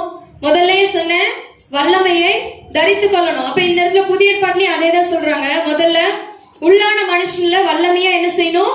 பலப்படணும். ரெண்டாவது, கிறிஸ்து உங்கள் இருதயங்களில் வாசமா இருக்கவும் நீங்கள் என்ன செய்யணும்? முதல்ல அன்பிலே வேரூன்றி நிலை பெற்றவர்களாகி. முதல்ல என்ன செய்யணும்? எதுல வேரூன்றணும்? அன்புல வேரூன்றணும். அன்பு பத்தி 1 கொரிந்தியர் 13வது அதிகாரம் முழுக்க வாசிச்சு பார்க்கலாம். அப்ப அன்பு எப்படிப்பட்டது அப்படின்னு சொல்லி அந்த காரியங்களை தெரிந்து கொள்ளலாம். அப்ப முதல்ல அன்புல வேரூன்றணும். அது உலக பிரகாரமான அன்பு இல்ல, கிறிஸ்துவுக்குள்ளான அன்பு, மாயமற்ற அன்பு, கபடற்ற அன்பு. அப்போ அந்த மாதிரி அன்புல என்ன செய்யணும்? நம்ம வேரூன்று அதுல நிலை பெற்று என்ன செய்யணும்? அடுத்தது, நிலை பெற்றவர்களாகி சகல பரிசுத்தவான்களோட கூட கிறிஸ்துவனுடைய அன்பின் அகலமும் நீளமும் ஆழமும் உயரமும் இன்னதென்று உணர வேண்டும். கிறிஸ்துவனுடைய அன்பு நமக்காக ஏசப்பா எப்படிலாம் அன்பு செலுத்தினாரு, எப்படி அவர் அன்பு செலுத்தினாலதான் என்னாச்சு? சிலுவையில அவருடைய உயிரை கொடுத்து, நமக்காக தன்னுடைய உயிரை கொடுத்து 3வது நாள்ல உயிரோட எழுந்தார். அப்போ அவருடைய அன்பின் அகலம், ஆழம், நீளம், உயரம் எல்லாத்தையும் அறிந்து அதை உணர்ந்து என்ன செய்யணும்? அதே அன்பை நம்ம மற்றவங்ககிட்ட அதை காட்டணும். ஹல்லேலூயா, ஹல்லேலூயா. அப்ப உலக பிரகாரமான அன்பை பத்தி சொல்லல, கிறிஸ்துவனுடைய அன்பின் அகலம், ஆழம், உயரம், நீளம் எல்லாத்தையும் உணர்ந்துட்டு என்ன செய்யணும்? கர்த்தருக்காக எழுந்து பிரகாசிக்க வேண்டும். ஹல்லேலூயா. அடுத்தது, அறிவிக்கெட்டாத அந்த அன்பை அறிந்து கொள்ள வல்லவர்களாகவும் தேவனுடைய சகல பரிபூர்ணத்தாலும் நிறையப்படவும் அவர் தமது மகிமையினுடைய ஐஸ்வர்யத்தின்படி உங்களுக்கு அனுக்கிரகம் பண்ண வேண்டும் என்று வேண்டிக் கொள்கிறேன்னு பவுல் அன்னைக்கு சொல்றாரு. அப்ப நம்ம தெரிந்து கொள்ள வேண்டிய காரியம் என்னன்னா, முதல்ல உள்ளான மனுஷன் வல்லமையால பலப்பட வேண்டும். ரெண்டாவது, அன்பிலே வேறொன்று நிலைக்க வேண்டும். மூன்றாவது, கிறிஸ்துவின் அன்பை என்ன செய்யணும்? உணரணும். இந்த 3 காரியங்களையும் நம்ம அன்பில வேறொன்று நிலை பெற்று அதை உணர்ந்து கொண்டோம்னு சொன்னா நம்ம என்னென்ன செய்வோம்? முதல்ல தேவன் மேல் அன்பு காட்டுவோம். ரெண்டாவது, சபை மேல் அன்பு காட்டுவோம். மூன்றாவது, ஊழியக்காரர் மேல் அன்பு காட்டுவோம். நான்காவது, ஒருவருக்கு ஒருவர் என்ன செய்வோம்? நம்ம அன்பு செலுத்துவோம். ஹல்லேலூயா. முதலாவது பிரதான கட்டளை என்ன? ஆண்டவர் நமக்கு கொடுத்த முதலாவது பிரதான கட்டளை என்ன? ஆமா, உன்னிடத்தில் நீ அன்பு கூறுவது போல பிறனிடத்திலும் அன்பு காட்டுவோம். தேவனாகிய கர்த்தர் மேல உன்னோட முழு உள்ளத்தோட, முழு ஆத்மாவோட, முழு பலத்தோடும் அன்பு கூறுவாயாக என்பதே அப்படின்னு சொல்லி ஆண்டவர் சொல்றார். அப்ப முதல் கட்டளை என்ன? அன்பு செலுத்து. மத்தவங்க மேல அன்பு செலுத்து. உன்னுடைய ஆதி அன்பு குறைஞ்சு போயிடுச்சா, அதை புதுப்பி மறுபடியும் அதோட லெவல 100% ஆக்கு. கர்த்தர் என்ன செய்வார்? உன்னை எழுந்து பிரகாசிக்க பண்ணுவார். ஹல்லேலூயா. அப்ப இந்த அன்பு என்ன செய்யணும்? அன்புல வேறொன்றி நிலை பெற்று கிறிஸ்துவோட அன்பு உணர்ந்தோன்னு சொன்னா இந்த 4 காரியங்களையும் நம்ம பரிபூர்ணமா இருப்போம். ஹல்லேலூயா. முதலாவது யார் மேல அன்பு செலுத்தணும்? தேவன் மேல அன்பு செலுத்தணும். ரெண்டாவது, சபை மேல அன்பு. சபை மேல அன்புன்னு சொல்லும் போது எல்லாமே வந்துடும். எல்லா ஊழியங்களும், எல்லா தரிசனங்கள், லக்குகள் நிறைவேற்ற பிரயாசப்படுறதும் வந்துடும். ஆதியில இருந்த அன்பு, ஆதியில நம்ம ஆண்டவருக்காக எப்படிலாம் உழைச்சோம், எப்படிலாம் வேலை செஞ்சோம், எப்படிலாம் ஊழியம் செஞ்சோம், எல்லாம் தெரியும் உங்களுக்கு. அப்போ அந்த காரியங்கள் இப்ப இருக்குதான்னு சொல்லி அனலைஸ் பண்ணி அதை திரும்பவும் புதுப்பிச்சு அதை நம்ம என்ன செய்யணும்? அந்த அன்புல வேறொன்று வெளியே வரும்போது கர்த்தர் என்ன செய்வோம்? நம்மை பிரகாசிப்பார். ஹல்லேலூயா. அடுத்தது யார் மேல அன்பு காட்டணும்? ஊழியக்காரர் மேல அன்பு காட்டணும். இப்ப ஊழியக்காரர் இல்ல, ஊழியக்காரர் மேல யார் இருக்கா? அம்மா இருக்காங்க. அம்மா கூட சேர்ந்து நானும் தம்பியும் அம்மாவுக்கு உறுதுணையா இருக்கும். அப்ப எங்க மேல என்ன செய்யணும்? நீங்க அன்பு செலுத்தணும். சாப்பிட்டீங்களா, நல்லா இருக்கீங்களா, அடிக்கடி யாராவது என்ன செய்யுங்க? போன் பண்ணி கேளுங்க. சில வேளையில நாங்க என்ன செஞ்சிருப்போம்? சில கஷ்டங்கள்ல மூழ்கி போயிருப்போம். அந்த நேரத்துல நீங்க இப்படி கேட்டு விசாரிக்கும் போது என்ன செய்யும், எங்களுக்கு கொஞ்சம் ஆறுதலா இருக்கும். ஆமா, இப்போ எங்க அம்மா வந்துட்டு என்ன செய்வாங்கன்னா, மனசு கஷ்டமா இருந்ததுன்னா முதல்ல அவ்வளவா என்கிட்ட பேச மாட்டாங்க. அப்பா அம்மா அவங்க 2 பேரும் பேசிக்குவாங்க. அப்போ அப்பா இருக்கும்போது அவங்க 2 பேரும் ஷேர் பண்ணிக்குவாங்க. சில கஷ்டங்கள் இந்த மாதிரி ஏற்பட்டுச்சுன்னா சபையில அந்த மாதிரி ஏற்பட்டுச்சுன்னு சொன்னா அவங்க 2 பேரும் பேசிக்குவாங்க, திடப்படுத்திக்குவாங்க. இப்போ அந்த ஸ்தானத்துல அப்பா இல்ல, உடனே அம்மா என்ன செய்வாங்க, அது உள்ளுக்குள்ளேயே போட்டுட்டு இருந்தா டிப்ரெஷன் ஆயிடும். அப்போ என்ன செய்வாங்க, ஒண்ணு ஆண்டவர்ட்ட வந்து சமூகத்துல இப்படி எல்லாம் நடக்குதுப்பா, என்ன திடப்படுத்துங்கன்னு சொல்லி அப்படி வந்து பேசுவாங்க. சில சமயங்கள் அம்மா என்கிட்ட ஓப்பனா ஷேர் பண்ணுவாங்க. அப்ப ஷேர் பண்ணும்போது 2 பேரும் என்ன செய்வோம், ஈக்குவலா அது பரிமாறிட்டு ஒருத்தருக்கு ஒருத்தர் திடப்படுத்திக்கணும், ஆறுதல் படுத்திக்கணும். அப்போ தம்பி இன்னும் அந்த ஸ்டேஜுக்கு வரல, அதனால அவங்ககிட்ட என்ன செய்ய முடியாது, சில காரியங்களை சொல்ல முடியாது. அப்ப கூடிய சீக்கிரத்துல அந்த காரியம் என்ன செய்யணும், கோவப்பட்டு எந்திரிக்கிறோம். சில காரியத்துல என்ன செய்யணும், அவன் வளரணும்னு சொல்லி அதை விட்டுருவோம். அப்போ ஒவ்வொரு காரியமும் இப்படி நாங்க சோர்ந்து போயிருக்கும் போது நீங்க அன்னைக்கு போன் பண்ணி எதாச்சும் போன் போடுவீங்க. ஆனா நீங்க கேட்கும் போது அம்மாக்கு எப்படி இருக்கும், கொஞ்சம் தைரியம் வந்த மாதிரி இருக்கும். பரவாயில்ல, நம்ம விசுவாசிக்கு நமக்காக கேர் பண்றாங்க அப்படின்னு சொல்லி அம்மாவுக்கு ஒரு திடம் வரும், ஒரு தைரியம் வரும். பரவாயில்ல, நமக்குன்னு இருக்கிறாங்க அப்படின்னு சொல்லி வருமா வராதா? சோர்ந்து போயிருக்கிற நேரத்துல யாராவது ஒருத்தங்க நல்லா இருக்கீங்களா அப்படின்னு கேட்டா உடனே கண்ணில் என்ன செஞ்சிரும், கண்ணீர் வந்துடும். ஏன்னா அவ்வளவு சோர்ந்து போய் உடஞ்சு போய் இருப்போம். அப்போ வந்து எப்படிமா இருக்க, நல்லா இருக்கியா அப்படின்னு கேட்டா உடனே அவங்ககிட்ட எல்லாத்தையும் சொல்லி அழுதரலாமான்னு தோணுமா தோணாதா? அப்படிப்பட்ட ஒரு அன்பு வேணும் நமக்கு, அப்படிப்பட்ட ஒரு ஆட்கள் வேணும். அதான் பரிந்து பேசுகிறவர்கள். ஹல்லேலூயா. நமக்காக கர்த்தருடைய சமூகத்துல வேண்டுதல் பண்ணுகிறவங்க, நமக்காக கர்த்தருடைய சமூகத்துல காத்திருந்து பதில பெற்று தரவங்க, அவங்கதான் யாரு, ஊழியக்காரங்க. ஹல்லேலூயா. அப்ப ஊழியக்காரங்க மேல நம்ம என்ன செய்யணும், அன்பு செலுத்தணும். அவங்க எப்படி இருக்காங்க, எந்த நிலைமையில இருக்கிறாங்க, அப்பப்ப என்ன செய்யுங்க, போன் பண்ணி விசாரிங்க. பக்கத்துல இருக்கீங்களா, நேர்ல வந்து பார்த்து ஒரு விஷ் பண்ணுங்க. ஹல்லேலூயா. அப்ப ஊழியக்காரங்க மேல நம்ம எல்லா காரியங்களும் என்ன செய்யணும், அன்பு செலுத்தணும். ஹல்லேலூயா. அவங்க யாருக்காக இருக்கிறாங்க, யாருக்காக இருக்கிறாங்க? ஒண்ணு சொல்றேன், அப்பா இறந்த பிறகு அம்மா நினைச்சதா என்ன பண்ணிருக்கலாம், என்ன நினைச்சிருக்கலாம், ஊழியக்காரர் இல்ல, நம்ம என்ன செய்யலாம், பெட்டி படுக்கையெல்லாம் தூக்கிட்டு மீண்டும் திருநெல்வேலிக்கு போயிடலாம் அப்படின்னு நினைச்சிருக்கலாம் இல்லையா? நினைச்சிருக்கலாமா இல்லையா? உலக பிரகாரமானவங்க இருந்திருந்தா ஒரு கணவன் இல்லைன்னு சொன்னாங்க என்ன செய்வாங்க, உடனே அம்மா வீட்டுக்கு போவாங்க. ஆனா ஊழியக்கார ஸ்தானத்துல இருக்கிறவங்க அப்படி ஊழியத்தை சும்மா விட்டுட்டு போயிட முடியாது. ஏன்னா அப்பா இந்த இடத்துல இருந்து இவ்வளவு ஸ்ட்ராங்கா இத்தனை வருஷமா என்ன செஞ்சிருக்காங்க, ஊழியம் செஞ்சு ஒரு சபையை கட்டி மக்களை இந்த இடத்துல நிரப்பி இருக்காங்க. அப்ப அந்த ஊழியத்தை நம்ம தொடர்ந்து என்ன செய்யணும், ஆண்டவருக்காக செய்யணும்னு சொல்லி தியாகம் பண்ணிட்டு திருநெல்வேலிக்கு போகாம இங்கே இருந்து நமக்காக இருந்து ஊழியம் செய்யறவங்களை நம்ம எப்படி கேர் பண்ணணுமா கூடாதா, அன்பு செலுத்தணுமா கூடாதா? அப்ப செலுத்தணும். அப்ப அன்பு செலுத்துறவங்க எப்படிலாம் செலுத்தணும்னு சொல்லி பைபிள் படிச்சு தெரிஞ்சுக்கோங்க. அன்பு எப்படிப்பட்டதுன்னு சொல்லி தெரிஞ்சுக்கோங்க. ஒருத்தருக்கு ஒருத்தர் அன்பு செலுத்துங்க, ஊழியக்காரங்க மேல அன்பு செலுத்துங்க. எப்படி இருக்கீங்கம்மா, நல்லா இருக்கீங்களா, பிள்ளைங்க எப்படி இருக்காங்க, எல்லாம் கேளுங்க. அப்போ கேட்கும் போது ஒரு தைரியம் வரும். ஹல்லேலூயா. 4வது காரியம், ஒருவருக்கொருவர் என்ன செய்யணும், அன்பு செலுத்தணும். ஹல்லேலூயா. அதுதான் கஷ்டம். மற்ற காரியத்தை கூட செஞ்சிடலாம். ஒருத்தருக்கு ஒருத்தர் அன்பா இருக்கணும்னு சொன்னா இங்க என்ன செய்வோம், சபைக்குள்ள வந்துகிட்டு நான் அவங்க கிட்ட பேச மாட்டேன், அவங்க மூஞ்சி பார்த்தா நான் இப்படி திரும்பிட்டு போயிருவேன், அப்படி இருக்கும். அந்த மாதிரி காரியத்தை என்ன செய்யணும், முதல்ல மாற்றணும். ஒருவருக்கு ஒருவர் என்ன செய்யணும், அன்பா இருக்கணும். உன்னிடத்தில் நீ அன்பு கூறுவது போல பிறனிடத்திலும் நீ அன்பு கூறுவாயாக என்கிறது பிரதான கட்டளை. அப்போ அந்த கட்டளையை ஃபாலோ பண்ணுன்னு சொன்னா முதல்ல சண்டை போட்டிருக்கவங்களோட கை குலுக்கி இனிமே நான் என்ன செய்யலாம், நம்ம 2 பேரும் ஃப்ரெண்ட்ஸா இருக்கலாம். முதல்ல என்ன செய்வாங்க குழந்தைங்க, டூக்கா ஞாபகம் இருக்கா, டூக்கா விட்டுருவாங்க. எனக்கு அந்த பொருள் தரலையே, எனக்கு சாக்லேட் தரலையே, அவங்க கூட டூக்கா அப்படின்றாங்க. ஆனா கொஞ்ச நேரத்துல பாருங்க அப்படியே ஃப்ரெண்ட்ஸா சேர்ந்து சரிப்பா நான் கூட பணம் விட்டுக்கிறேன் அப்படின்னு வந்துருவாங்க. அப்ப குழந்தைங்களுக்கு அந்த பக்குவம் இருக்கு. ஆனா பெரியவங்களாம் வளர வளர அந்த பக்குவம் என்ன செஞ்சிருது, குறைஞ்சிருது. அவங்க பேச மாட்டாங்களா, நானும் பேச மாட்டேன், அப்படி இருக்கக்கூடாது. ஒருத்தருக்கு ஒருத்தர் என்ன செய்யணும், நம்ம அன்பா இருக்க கற்றுக்கொள்ளணும். ஹல்லேலூயா.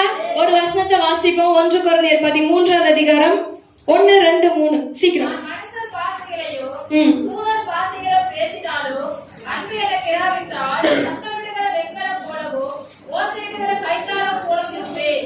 நான் தீர்க்கதரிசன வரத்தை உடையவனாய் இருந்து சகல ரகசியங்களையும் சகல அறிவையும் அறிந்தாலும் மலைகளை பேர்க்கத்தக்க சகல விசுவாசம் உள்ளவனாய் இருந்தாலும் அன்பு எனக்கு இராவிட்டால் நான் ஒன்றுமில்லை. எனக்கு உண்டான யாவற்றையும் நான் அன்னதானம் பண்ணினாலோ என் சரீரத்தை சுட்டரிக்கப்படுவதற்கு கொடுத்தாலோ அன்பு எனக்கு இராவிட்டால் எனக்கு விரோதமானப்பட்டதில்லை. ஹல்லேலூயா. இதத்துல 3 காரியங்கள் பாருங்க. நான் மனுஷர் பாஷையை பேசுறேன், அந்நிய பாஷையை பேசுறேன், ஆனா எல்லாம் பேசியும் அன்பு என்கிட்ட இல்லைன்னா ஒண்ணுமே இல்லை. எப்படிப்பட்டது, வெண்கலம் போல, சத்தமிடுகிற வெண்கலம் போலவும் ஓசையிடுகிற கைத்தாளம் போலவும் இருப்பேன்னு சொல்லி பவுல் சொல்றான். அப்போ நான் நார்மலா பேசுறேன், எல்லாத்தையும் பேசுறேன், எல்லாம் பண்றேன், அந்நிய பாஷை பேசுறேன், ஆவியில நிறையறேன் அப்படின்னு சொல்லிட்டு இருந்தா மட்டும் பத்தாது. உள்ளத்துல கிறிஸ்துவின் அன்பை நம்ம வெளிப்படுத்தலன்னு சொன்னா அது என்னது? வேஸ்ட் தான். ஹல்லேலூயா. ரெண்டாவது பாருங்க, நான் தீர்க்க தரிசன வரத்தை உடையவனாய் இருந்து சகல ரகசியங்களையும் அறிவையும் அறிந்தாலும் மலைகளை பேர்க்கத்தக்கதாக சகல விசுவாசம் உள்ளவனாய் இருந்தாலும் அன்பு எனக்கு இராவிட்டால் ஒன்றுமில்லை. ஹல்லேலூயா. அப்ப எனக்கு ஏகப்பட்ட விசுவாசம் இருக்கிற, ஆண்டவர் மேல விசுவாசமா இருக்கிற, பக்தியுள்ளவனா இருக்கிற, வரத்தை உடையவனா இருக்கிற, கனிகளை பிரஸ்தாபப்படுத்தவனா இருக்க, எல்லாம் ஓகே. ஆனா அன்பு இல்லைன்னு சொன்ன நமக்குள்ள ஒன்றுமே இல்லை. நான் சொன்ன இந்த 4 அன்பும் உங்களுக்குள்ள இருந்தா மட்டும்தான் எல்லா காரியங்களும் சக்சஸ்ஃபுல்லா முடியும். ஹல்லேலூயா. மூன்றாவது பாருங்க, நான் எனக்கு உண்டான யாவற்றையும் நான் அன்னதானம் பண்ணினாலும் என் சரீரத்தை சுட்டரிக்கப்படுவதற்கு கொடுத்தாலும் அன்பு எனக்கு இராவிட்டால் எனக்கு பிரயோஜனம் ஒன்றுமில்லை. உங்ககிட்ட இருக்கிற எல்லாத்தையும் தானம் பண்ணினாலும் தர்மம் பண்ணினாலும் அன்பு இல்லைன்னா மற்றவங்க பாக்குறாங்க, அவங்க பார்த்து என்ன பெருமை, என்ன சொல்றது, என்ன பாராட்டணும் அப்படிங்கிறதுக்காக எல்லாத்தையும் தானம் பண்ணுவாங்க சில பேர் இல்லையா? அதுக்காக தானம் பண்ணுவாங்க. ஆனா உண்மையான அன்பு அதுல இருக்காது. அது இல்லைன்னா கொடுத்ததுக்கு பிரயோஜனமே இல்லை. ஹல்லேலூயா. வலது கை கொடுப்பது இடது கைக்கு தெரியக்கூடாது, அதான் வசனம். ஆனா எல்லாரும் பாக்குறாங்க, அதுக்காக நான் தரணும் அப்படிங்கிறதுக்காக தரக்கூடாது. உண்மையான அன்போட, உண்மையான கிறிஸ்துவின் அன்பை வெளிப்படுத்தணும் நம்ம தரும்போது கர்த்தர் அதை என்ன செய்யறாரு? ஆசீர்வதிப்பார். ஹல்லேலூயா. அப்ப எந்த காரியம் செஞ்சாலும் நான் எல்லாத்துலயும் கிறிஸ்துவின் அன்பை வெளிப்படுத்துவேன்னு சொல்லி உண்மையா நம்ம வெளிப்படுத்துறோம்னு சொன்னா அந்த அன்புக்கு வேல்யூ இருக்கு, இல்லைன்னா பிரயோஜனமே இல்லை. ஹல்லேலூயா. விசுவாசம், நம்பிக்கை, அன்பு, இது 3 பேர் சேர்ந்து அன்பே பெரியது. வசனம் அப்படிதான் சொல்லுது. பின்னாடி பாருங்க.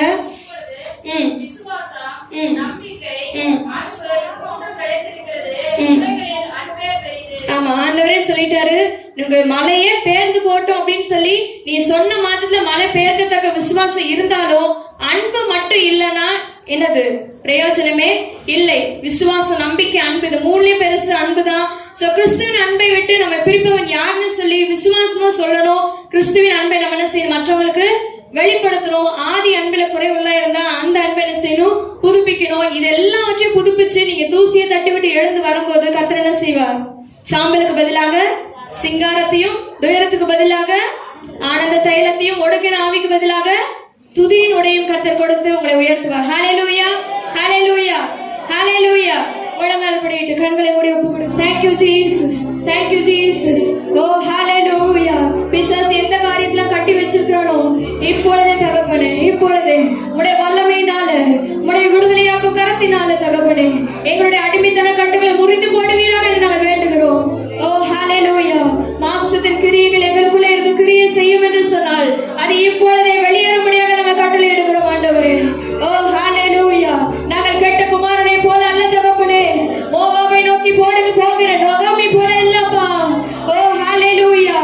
நாங்கள் ஆண்டவரே மீண்டுமாக அப்பத்தை வீடாக பெத்லகேமுக்கு திரும்பி வர விரும்புகிறோம். உம்மை நோக்கி திரும்பி வர விரும்புகிறோம் தகப்பனே. எங்களுக்குள்ள இருக்கிறதா தேவையில்லாத மாம்சத்தின் கிரியைகளை எடுத்து போடுங்க. பிசாசையில கட்டி வைத்திருந்த கட்டுகள் இப்பொழுது அறுந்து போகட்டும் இயேசுவின் நாமத்தினாலே. எங்களை புதுப்பிங்க தகப்பனே. நாங்கள் எழுந்து வர விரும்புகிறோம். நாங்கள் எழுப்பி பிரகாசிக்க விரும்புகிறோம். Oh thank you Jesus. Thank you Jesus. யாக்கோபை போல நான் தற்காலிகமான இடத்தை நோக்கி ஓடுகிறனா அல்ல, நிரந்தரமான ஆசீர்வாதத்தை தரும்படியாக நாங்கள் உம்மை நோக்கி வருகிறோம் அப்பா. சுக்கோத்தின் அனுபவம் எங்களுக்கு வேண்டாம். சுக்கோத்தின் அனுபவம் எங்களுக்கு வேண்டாம். ஓ சுக்கோத்தில் நாங்க இருந்த நாட்கள் போதும். நாங்க அதை விட்டு வெளியே வரோம் தகப்பனே. நாங்க எழுந்து பெத்தேலுக்கு போக விரும்புகிறோம். ஓ பெத்தேலுக்கு போக விரும்புகிறோம். தகப்பனுடைய வீட்டுக்கு போக விரும்புகிறோம். யாக்கோபுக்கு கர்த்தர் கொடுத்த தரிசனம், நீ எழுந்து தேசத்தை சுற்றி நடு. நீ எவ்வளவு நடக்கிறியோ அவ்வளவுக்கு அவ்வளவு உன் பேரை நான் பிரஸ்தாபப்படுத்துவேன். அந்த தேசத்தின் அளவு எம்மட்டும் அம்மட்டும் உனக்கு நான் தருவேன்னு சொல்லி வாக்கு பண்ணினார். இன்னைக்கு நம்முடைய தரிசனம் என்ன? நீ பேட்டையை சுற்றி நட. நீ எந்த கிராமத்துக்கெல்லாம் போய் சுவிசேஷத்தை அறிவிக்கிறியோ அதெல்லாம் உனக்காக நான் தருவேன். எந்தெந்த இடத்துல நீ போய் கர்த்தருடைய நாமத்தை பிரஸ்தாபப்படுத்துறியோ அந்த கிராமத்துல உனக்கு கொள்ளை பொருளாக தருவேன். ஓ ஹல்லேலூயா. இந்த இடத்துல ஒரு சபை இருக்கு. இந்த இடத்துல உனக்காக ஜெபிக்கிற ஒரு கூட்டம் இருக்கு. இந்த இடத்துல உனக்கு ஆறுதல் தருகிற ஒரு கூட்டம் இருக்குது அப்படின்னு சொல்லி ஒவ்வொருத்தரும் உங்க வஸ்திரத்தை உங்களை பிடித்துட்டு வருகிற காலம் இதுதான். நீங்க எழுந்து கர்த்தருக்காக சிரமம் பண்ணுங்க. எழுந்து கர்த்தருக்காக ஊழியம் செய்யுங்க. யாக்கோபு கர்த்தர் கொடுத்த தரிசனத்தை மறந்து போனவனாக சுக்கோத்திலேயே கூடி இருந்துட்டான். நீங்க ஆசீர்வாதத்தை மறந்துட்டு, ஓ ஹalleluya, நிரந்தரமான இடத்தை மறந்துட்டு, தற்காலிகமாக ஒரு வேலை கிடைச்சிருச்சு, தற்காலிகமாக ஒரு ஆசீர்வாதம் கிடைச்சிருச்சு, அது நமக்கு போதும்னு சொல்லி உட்கார்ந்து இருக்கிறியா? இல்ல, உனக்கு இன்னும் நிரந்தரமான ஆசீர்வாதத்தை கொடுக்க கர்த்தர் விரும்புகிறார். தற்காலிகமான ஆசீர்வாதம் அல்ல, உனக்கு நிரந்தரமாக பெரிய பெத்தேலுக்குரியதான ஆசீர்வாதம், பெருக்கத்திற்குரியதான ஆசீர்வாதம், உன் பெயரை உறுதிப்படுத்துகிறதான ஆசீர்வாதத்தை கர்த்தர் வைத்திருக்கிறார். நீ சுக்கோத்தை நோக்கி ஓடாத, லோத்துவ போல சோதம் குமாரை நோக்கி ஓடாத. ஓ ஹalleluya, ஆதாம் ஏவாளை போல வெளி பார்வைக்கு அழகாக இச்சிக்கத்தக்க விருட்சமாய் இருக்கிற அந்த பழத்தை நோக்கி ஓடாத. உனக்காக கர்த்தர் நித்திய ஜீவனை வைத்திருக்கிறார். உனக்காக கர்த்தர் ஜீவ விருட்சத்தை வைத்திருக்கிறார். ஓ ஹalleluya, உனக்காக கர்த்தர் பெத்தேல் என்கிற தகப்பனுடைய வீட்டை வைத்திருக்கிறார். அதை நோக்கி வா, அதை நோக்கி வா. ஓ ஹalleluya, யாக்கோபை போல நான் போராடுவேன்ப்பா. யாக்கோபை போல போராடிய இடத்துல ஆசீர்வாதத்தை பெற்றுக்கொண்டேனே. ஓ ஹalleluya, ஆசீர்வாதத்தை கொடுத்தவருக்காக நான் ஏதோ ஒன்று செய்ய போறேன். சுக்கோத்தை என்னுடைய எல்லையாக வைக்க மாட்டேன். பெத்தேல் என்னுடைய எல்லை. ஓ ஹalleluya, என்னுடைய தரிசனம் பெத்தேலை அடைவதுதான், என் தகப்பனுடைய வீட்டை அடைவதுதான். ஓ ஹalleluya, நன்றி இயேசுவே, நன்றி இயேசுவே, நன்றி இயேசுவே. Thank you Jesus, thank you Jesus. ஓ நான் சுக்கோத்துல இருந்தா கஷ்ட நஷ்டம் தான் அடைவேன், அவமானம் தான் அடைஞ்சிருக்கிறேன், நிந்தை தான் அடைஞ்சிருக்கிறேன். மற்றவங்க எத்தனையோ பேர் என்ன ஏசுனாங்க, மற்றவங்க எத்தனையோ பேர் என்ன திட்டுனாங்க, எத்தனையோ பேர் என்ன தூஷிச்சாங்க. நான் சுக்கோத்துல இனி இருக்க மாட்டேன்ப்பா. நான் பெத்தேலை நோக்கி ஓடி வர விரும்புகிறேன். பெத்தேலை நோக்கி நான் வர விரும்புகிறேன். தகப்பனே, பெத்தேலுக்குரியதான ஆசீர்வாதத்தை எனக்கு தாங்க, பெருக்கத்தின் ஆசீர்வாதத்தை தாங்கப்பா. ஓ ஹalleluya, இவனுடைய சந்ததி இதோட முடிஞ்சு போயிரு நினைச்சிருப்பாங்க. ஆனா யாக்கோபுடைய சந்ததி அளவில்லாமல் பெருகியது.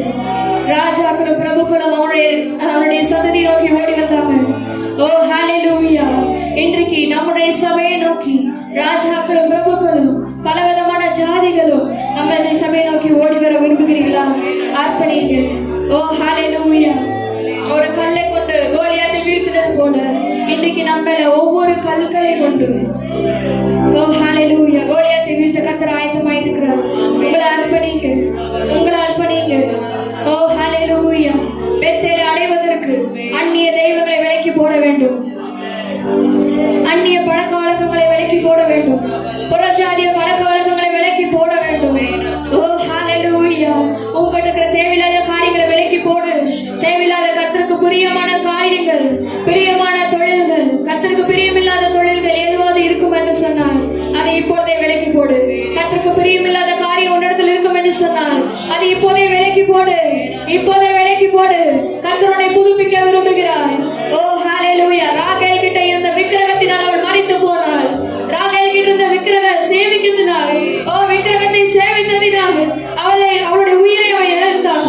ஓ ஹalleluya, நீங்க ராகேல போல இருக்க விரும்புகிறீர்களா? உங்க விக்கிரகத்துல எடுத்து போடுங்க. ஓ இல்லைன்னா ராகேலுக்கு உரியதான அந்த மரணம் தான் நமக்கு சம்பவிக்கும். உங்ககிட்ட இருக்கிற விக்கிரக பழக்க வழக்கங்கள், தேவையில்லாத அந்நிய தெய்வங்களுக்குரிய பழக்க வழக்கங்கள், தேவையில்லாத புறஜாதிய பழக்க வழக்கங்கள், உலகத்தோருடைய பழக்க வழக்கங்கள் இருக்கும் என்று சொன்னார், இப்பொழுது அதை விலக்கி போடுங்க, இப்பொழுது அதை விலக்கி போடுங்க. அறிக்கை செய்து பரிசுத்தப்படுத்திக் கொள்ளுங்க. ஓ ஹalleluya, ஹalleluya, உங்களுடைய உள்ளத்தை பரிசுத்தப்படுத்திக் கொள்ளுங்க, உங்களுடைய உள்ளத்தை பரிசுத்தப்படுத்திக் கொள்ளுங்க. ஓ ஹalleluya, நாளை தினத்தில் கர்த்தர் உங்கள் நடுவில் அற்புதங்களை செய்வார். Thank you Jesus. சீனாய் மலையில கர்த்தர் மோசேக்கு வெளிப்படுத்தலை கொடுத்தார். இன்றைக்கும் நாளைக்கும் உன் ஜனங்களை பரிசுத்தப்படுத்து. 3வது நாளிலே நான் உங்கள் மத்தியில வந்து நின்று அற்புதங்களை செய்வேன். இன்றைக்கு நாளைக்கு நீ பரிசுத்தப்படுத்து. பரிசுத்தப்படுத்துகிற நேரம் இதுதான். சபைக்கு வந்திருக்கிற நாம் அசுத்தத்தோடு அல்ல, பரிசுத்த அலங்காரத்துடனே கர்த்தரை தொழுது கொள்ள வேண்டும். உங்கள் உள்ளத்தை பரிசுத்தப்படுத்திக் கொள்ளுங்க. கர்த்தர் அப்பொழுதுதான் உங்கள் வாழ்க்கையில் ஒரு அற்புதத்தை தருவார். ஓ ஹalleluya, அற்புதம் வேணும், அடையாளம் வேணும், அதை மட்டும் கேட்டா பத்தாது. முதல்ல உள்ளத்துல பரிசுத்தம் வேணும். உள்ளத்தை பரிசுத்தப்படுத்திக் கொள்ளுங்க. கர்த்தர் உங்கள் வாழ்க்கையில பெரிய அற்புதத்தை செய்வார். நீங்கள் நினைத்து பார்க்க முடியாத காரியங்கள், நீங்கள் நினைத்து பார்க்க முடியாத எதிர்பார்க்காத காரியங்கள் கர்த்தர் உங்கள் உள்ளத்திலே செய்வார். கர்த்தர் உங்கள் வாழ்க்கையில செய்வார். கர்த்தர் உங்கள் குடும்பத்திலே செய்வார். ஓ ஹalleluya, அந்நிய பழக்க வழக்கங்களை எடுத்து போடுங்க. அந்நிய நபர்களோட பிணைப்பு வேண்டாம். ஓ அந்நிய காரியங்களோட பிணைப்பு வேண்டாம். இருளுக்கும் ஒளிக்கும் சம்பந்தம் ஏது என்று சொல்லி வேதவசனம் சொல்லுகிறது. இருளான காரியங்களை விட்டு வெளியே வாங்க. இருளான மாம்சத்தின் காரியங்களை விட்டு வெளியே வாங்க. இருளான ஆதிக்கத்தை விட்டு வெளியே வாங்க, மோவாப் தேசத்தை விட்டு வெளியே வாங்க, சுக்கோத்தை விட்டு வெளியே வாங்க. கர்த்தர் உங்களுக்கு பெத்லெஹேமையும் பெத்தேலுக்குரியதான ஆசீர்வாதத்தை வைத்திருக்கிறார். ஓ விசுவாசிகள் நன்றாக அறிக்கை செய்து, ஓ ஹalleluya ஹalleluya ஹalleluya. Thank you Jesus. என் மேல படுத்திருக்கிறதான தூசியை நான் இப்போதே உதறி தள்ளிவிட்டு ஓடி வர தகப்பனே. ஓ என்கிட்ட வல்லமை இல்லாம இருந்திருக்கிறேன், சோர்வோட இருந்திருக்கிறேன், பிரச்சனையோட இருந்திருக்கிறேன் தகப்பனே. என் மேல இருக்கிற தூசி எல்லாத்தையும் இப்ப நான் தட்டி விட்டு எடுத்து வர போறேன், தட்டி விட்டு எடுத்து வர போறேன். ஓ ஹalleluya ஹalleluya. நான் விழுந்து போன எபேசு சபையை போல இருக்க மாட்டேன் தகப்பனே. நான் உமக்காக எரிந்து பிரகாசிக்கிற விளக்காக ஓ நான் மாறுவேன் தகப்பனே. நேசரின் தோட்ட மேஜி சபை விழுந்து போன எபேசு சபையாக இருக்க கூடாது. நான் எரிந்து விளக்காக பிரகாசிக்கிற சபையாக மாறணும். ஓ எங்களிடத்தில் இருக்கிறதான விளக்கு தண்டை எடுத்து நீங்க மற்றவங்களுக்கு கொடுக்க வேண்டாம் தகப்பனே. ஓ தகப்பனே, நாங்க எங்களை அர்ப்பணிக்கிறோம். எங்களுடைய ஆதி அன்பு குறைந்து போய் காணப்பட்டிருக்கலாம். ஓ நாங்க சபை மேல வைத்த அன்பு, ஓ தேவன் மேல வைத்த அன்பு, ஊழியக்கார மேல் வைத்த அன்பு, ஒருத்தருக்கு ஒருத்தர் செலுத்தின அன்பு, எல்லா அன்புலையும் குறைவுள்ளாக நாங்கள் காணப்படுகிறோம் தகப்பனே. நிறைவாக மாற்றுங்க, நிறைவாக மாற்றுங்க. ஆதியில இருந்த அன்பை விட்டா என்று உட்பேரில் குறை உண்டு என்று சொன்னது போல எங்க சபையை பார்த்து சொல்லிடாதீங்கப்பா. நாங்க ஆதியில் உள்ள அன்பை நாங்க புதுப்பிச்சு காட்டுறோம். ஓ ஹalleluya. ஆதியில் உள்ள அன்பை எங்களுக்கு ஆண்டவரே திரும்பவும் கொடுங்கப்பா. உண்மையில நாங்க உண்மையான அன்பு செலுத்தணும். கிறிஸ்துவின் அன்பின் அகலமும் ஆழமும் நீளமும் உயரமும் இன்னதென்று நாங்க உணரணும் தகப்பனே. அன்புல நாங்க வேறொன்றணும், அன்புல நாங்க நிலை பெற்றவர்களாக இருக்கணும்.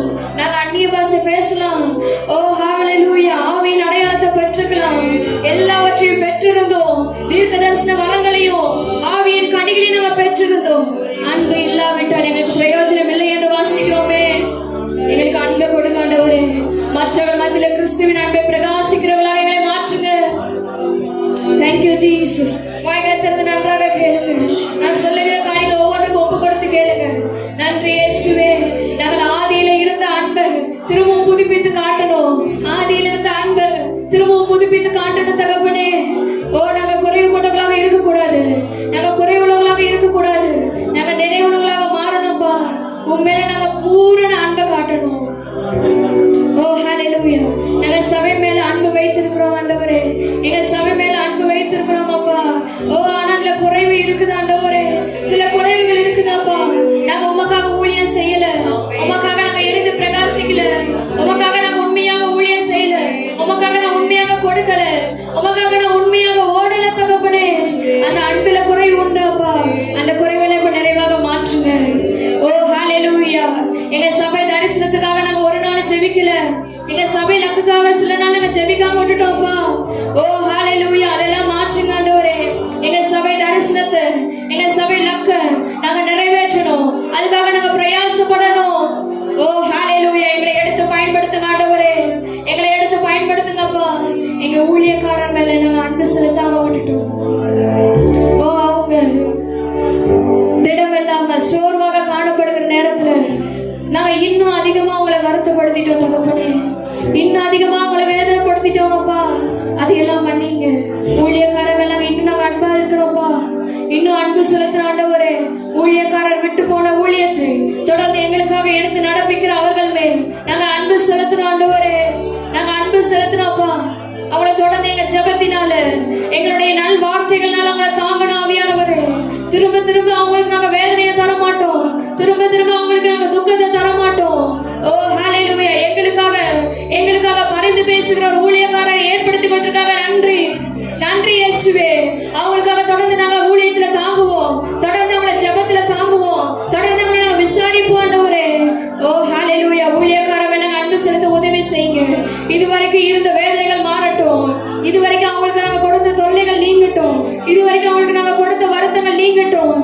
ஒரு புதுவித அன்பினால நிரப்புங்கப்பா, புதுவித அன்பினால நிரப்புங்க ஆவியானவரே.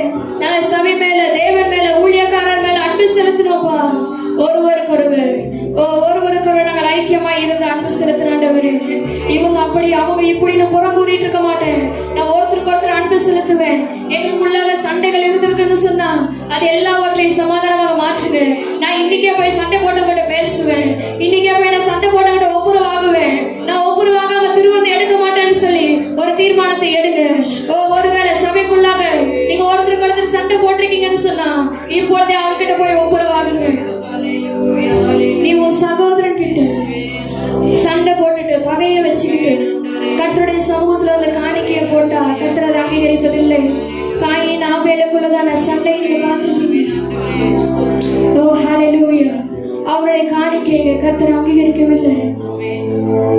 நீ உன் சகோதரனுக்குள்ள உனக்கு தெரிந்தவர்கள் மத்தியில சபைக்கு நடுவுல இருந்துட்டு சண்டை போட்டுட்டு இருந்தேன்னு சொன்னா ஓ அதே சண்டையோட அதே பகை உணர்வோட கர்த்தருக்காக நீ காணிக்கை செலுத்த வருவேன் என்று சொன்னால் கர்த்தரை அதை அங்கீகரிக்க மாட்டார். முதல்ல உன் சகோதரன் போய் நீ ஒப்புரவாகு, அதுக்கப்புறம் நீ சபையில வந்து காணிக்கையை செலுத்த கர்த்தருடைய வேத வசனம் சொல்லுகிறது. ஓ உன் சகோதரர்கிட்ட நீ பகையை வச்சுட்டு நான் ஒளியில இருக்கிறேன்னு சொன்னா அது உண்மையான ஒளியாக இருக்காது என்று வேத வசனம் சொல்லுகிறது. ஒருவன் தன் சகோதரனை பகைத்தால் அவனிடத்துல அன்பா இருக்க மாட்டேன் என்று இயேசு சொல்லுகிறார். இன்றைக்கு ஒருவேளை நீங்க ஒருத்தருக்கு ஒருத்தர் சண்டை போட்டிருப்பீங்கன்னு சொன்னா ஓ இப்பொழுது நீங்க ஒப்புரவாகுங்க.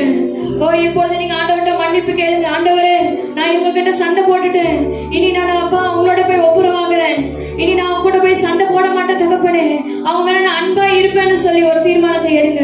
ஒருவருக்கு ஒருவர் அன்பாக இருங்க. உன்னிடத்துல நீ அன்பு கூறுவது போல பிறனிடத்துல நீ அன்பு கூறுவாயாக என்று வேதவசனம் சொல்லுகிறது. ஒருவர் மேல் ஒருவர் அன்பு செலுத்துங்க. கிறிஸ்துவின் அன்பை வெளிப்படுத்துங்க. ஓ ஹல்லேலூயா. அன்பில வேரூன்றி நிலை பெற்றவர்களாகி கிறிஸ்துவின் அன்பை உணர்ந்து சகல பரிசுத்தவான்களோட நீ அன்பு செலுத்துவாய் என்று சொன்னால் கர்த்தருடைய பிரகாசிப்பார். தூங்குகிற நீ விழித்து மறுத்தரை விட்டு எழுந்து கர்த்தருக்காக பிரகாசிக்க விரும்புகிறாய் என்று சொன்னார் நீ எழுந்து நின்று கர்த்தருக்காக அர்ப்பணி. ஓ ஹல்லேலூயா. நான் சுக்கோத்துல இருந்தது போதும்பா, நான் மோவாப்ல இருந்தது போதும் ஆண்டவரே, நான் இனி தகப்பன் வீட்டை நோக்கி ஓடி தகப்பனுக்காக நான் ஏதோ ஒண்ணு செய்ய விரும்புகிறேன், தகப்பனுக்காக நான் ஏதோ ஒண்ணு செய்ய விரும்புகிறேன், தகப்பனுக்காக நான் ஏதோ ஒண்ணு செய்ய விரும்புகிறேன். ஏசப்பா ஏசப்பா என்னப்பா செய்யணும் நானு சொல்லுங்கப்பா, நான் செய்யறேன். ஓ ஹல்லேலூயா. எவ்வளவு அழகான தாழ்மையான வார்த்தை. ஏசப்பா உங்களுக்காக நான் என்ன செய்யணும் நீங்க விரும்புறீங்க அதை இப்போ சொல்லுங்கப்பா, நான் செஞ்சிடுறேன். அதை எனக்கு சொல்லுங்கப்பா, நான் செய்யறேன். ஓ ஹல்லேலூயா. நன்றி இயேசுவே. நான் தூசிய ஊதரை தள்ளிட்டு ஓ மோவாப் தேசம் எனக்கு வேண்டாம்னு சொல்லிட்டு சுக்கோத் எனக்கு வேண்டாம்னு சொல்லிட்டு தகப்பனுடைய வீட்டை நோக்கி ஆவலாக ஓடி ஓ எழுந்து நிற்கிறேன் அப்பா, என்னை உதவி செய்ய நோக்கி பாருங்க ஆண்டவரே. ஓ தகப்பனே, தகப்பனுடைய ஆசைகளை நிறைவேற்றுகிற பிள்ளைகளாக எங்களை மாற்றுங்கப்பா. எங்களுடைய பரம தகப்பனாக உங்களுடைய ஆசையை உங்களுடைய தரிசனத்தை நீர் எங்களுக்கு கொடுத்திருக்கிறதான 5 ஆண்டு தரிசனத்தை நாங்கள் நிறைவேற்ற பிரயாசப்படுகிறோம். எங்களை மாற்றுங்க, எங்களை நாங்கள் அர்ப்பணிக்கிறோம் தகப்பனே. ஓ ஹல்லேலூயா. சகல பாவங்களையும் மூடும் என்ற வேதவசனம் சொல்லுகிறது. இதுவரைக்கும் நீ பாவம் செஞ்சிருக்கலாம், இதுவரைக்கும் நீ தவறு செஞ்சிருக்கலாம், அதெல்லாம் கர்த்தர் மன்னிக்க போகிறார். ஓ நீ கர்த்தர் மேல் அன்பா இருக்க விரும்புகிறேன் என்று சொன்னால் அவருக்கு அர்ப்பணி. எல்லா பாவனை கர்த்தர் மன்னித்து உன்னை திரும்பவும் புதுப்பிப்பார். நீ எழுந்து வா, நீ எழுந்து வா. நீ முடங்கி கிடந்தது போதும், நீ முடங்கி கிடந்தது போதும். நீ கர்த்தருக்காக எழும்பி பிரகாசிக்க வேண்டிய நேரம் இதுதான். எலிசாவை கூப்பிட்ட உடனே ஓடி வந்தான். தான் செஞ்சுட்டு இருந்த வேலையெல்லாம் விட்டுட்டு ஓ என் ஆண்டவ கூப்பிட்டுட்டா, நான் பின்னாடி போய் சேர்ந்து அவருடைய ஊழியம் செய்வேன்னு சொல்லி தான் செஞ்சுட்டு இருந்த வேலையை விட்டு எழுந்து புறப்பட்டா. இன்னைக்கு நீ எழுந்து வர விரும்புகிறியா? அர்ப்பணி. ஓ ஹல்லேலூயா. எலியாவுக்கு இருந்த ஆசீர்வாதம் எலிசாக்கு ரெட்டிப்பா கிடைத்தது போல ஓ தகப்பனே இன்னைக்கு எழுந்து நிற்கிற உடைய பிள்ளைகளை பார்க்கிறீர் அல்லவா? ஓ எலியாவின் மேல இருந்த அபிஷேகம் எங்க ஒவ்வொருக்குள்ளேயும் இறங்கட்டும் அப்பா. எங்க ஊழியக்காரர் மேல இருந்த அபிஷேகம் எங்க ஒவ்வொரு மேல இறங்கட்டும். நாங்க ஆதியில எந்த அன்பை வச்சிருந்தோமோ தகப்பனே, எந்த அளவில் அன்பு இருந்ததோ அதை விட இன்னும் பல மடங்காக எங்களுடைய அன்பை புதுப்பிங்க ஆண்டவரே. நான் ஆண்டவருக்காக எரிந்து பிரகாசிக்கிற விளக்காக மாற்றுங்க. நாங்க முடங்கி கிடக்க மாட்டோம், இனி அமைதியா இருக்க மாட்டோம். நாங்க எழுந்து பிரகாசிக்க போகிறோம். ஏனென்றால் கர்த்தருடைய மகிமை எங்க மேல இருக்குது நாங்கள் உணர்ந்திருக்கிறோம் தகப்பனே. இந்த வார்த்தையை கேட்டிருக்கிற எங்களுக்கு, சத்தியத்தை கேட்டிருக்கிற எங்களுக்கு ஒரு விடுதலை உண்டாகட்டும் இயேசுவின் நாமத்தினாலே. ஒரு விடுதலை உண்டாகட்டும் இயேசுவின் நாமத்தினாலே. இந்த கேட்டிருக்கிற சத்தியம் எங்களை ஒவ்வொருவரும் விடுதலை ஆக்கட்டும். இன்னைக்கு நாங்க கேட்ட சத்தியம் எங்களை அடிமைத்தனத்திலிருந்து விடுதலை ஆக்கட்டும். இன்னைக்கு நாங்க கேட்ட சத்தியம் எங்களை சுகத்திலிருந்து விடுதலை ஆக்கட்டும். ஓ ஹல்லேலூயா. நாங்க வல்லமை தரித்துக்கொள்ள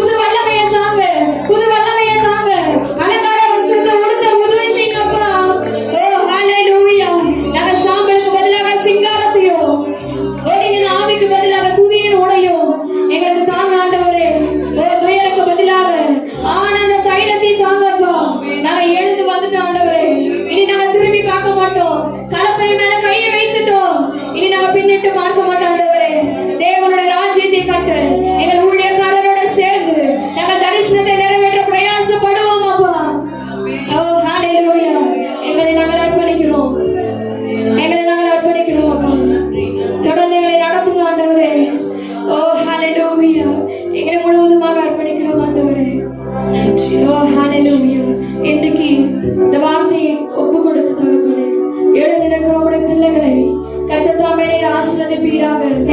அர்ப்பணித்த ஒவ்வொரு பிள்ளைகளுக்காக நாங்கள் ஜெபிக்கிறோம். தொடர்ந்து அவங்களை நடப்பீங்க தகப்பனே.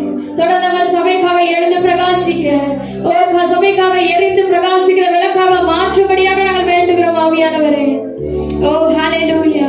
ஆதியில இருந்த அன்பை விட்டாய் என்று சொல்லி எபேசு சபைக்கு நீர் அந்த குறைவை வெளிக்காட்டினது போல இன்றைக்கு எங்கள் சபையில் இருந்த குறைகளை எங்களுக்கு சுட்டி காட்டுறதுக்காக நன்றி.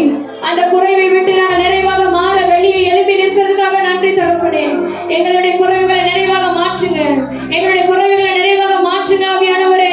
நிறைவானது வரும்போது குறைவானது ஒழிந்து போகும் என்று சொன்ன வசனத்தின் பிரகாரம் நாங்கள் இன்றைக்கு உங்களுடைய சமூகத்திலே நிறைவான ஆசீர்வாதத்தை பெற எழுந்து நிற்கிறோம். எங்களுடைய குறைவுகளை நீக்கி நிறைவாக மாற்றுங்க. ஓ ஹalleluya. எங்களுக்குள்ள இருக்கிறதான மாம்சத்தின் கிரியைகளை நீக்கி எங்களை கழுவி சுத்திகரித்து மாறாவின் அனுபவத்தை மாற்றி, கசப்பான அனுபவத்தை மாற்றி, எங்களுக்கு ஆறுதலின் அனுபவத்தையும் செழிப்பான அனுபவத்தை தந்ததற்காக நன்றி தகப்பனே. சுக்கோத்தின் அனுபவத்தை மாற்றி நிரந்தரமான இடத்தை நோக்கி ஓடி வர கிருபை செய்ததுக்காக நன்றி. பெத்தேலின் தகப்பனுடைய வீட்டுக்கு திரும்ப கொண்டு வந்ததுக்காக நன்றி அப்பா. நன்றி ஆவியானவரே. எங்கள் பெயர் எங்கெல்லாம் தூஷிக்கப்பட்டிருக்குதோ, எங்கெல்லாம் அவமானப்படுத்தப்பட்டதோ, என் பேரை கேட்ட எங்கெல்லாம் அவங்க அப்பா எங்களை தூஷிக்கிறாங்களோ அந்த இடத்துல எங்க பேரை நிலைநிறுத்துங்க. திரும்பவும் புது நாமத்தை கொண்டு எங்களை நிலைநிறுத்துங்க தகப்பனே. எங்களை நிலைநிறுத்துங்க ஆவியானவரே. எங்க பெயரை உறுதிப்படுத்துங்க. எத்தனை என்று சொல்லப்பட்ட யாக்கோபை இஸ்ரவேல் என்று சொல்லி செழிப்பான தேசத்தை அவன் பேரை உருவாக்கினீரே. அவனுடைய பெயரை நிலைநிறுத்தினீரே. என்னுடைய பெயரை நிலைநிறுத்துங்கப்பா.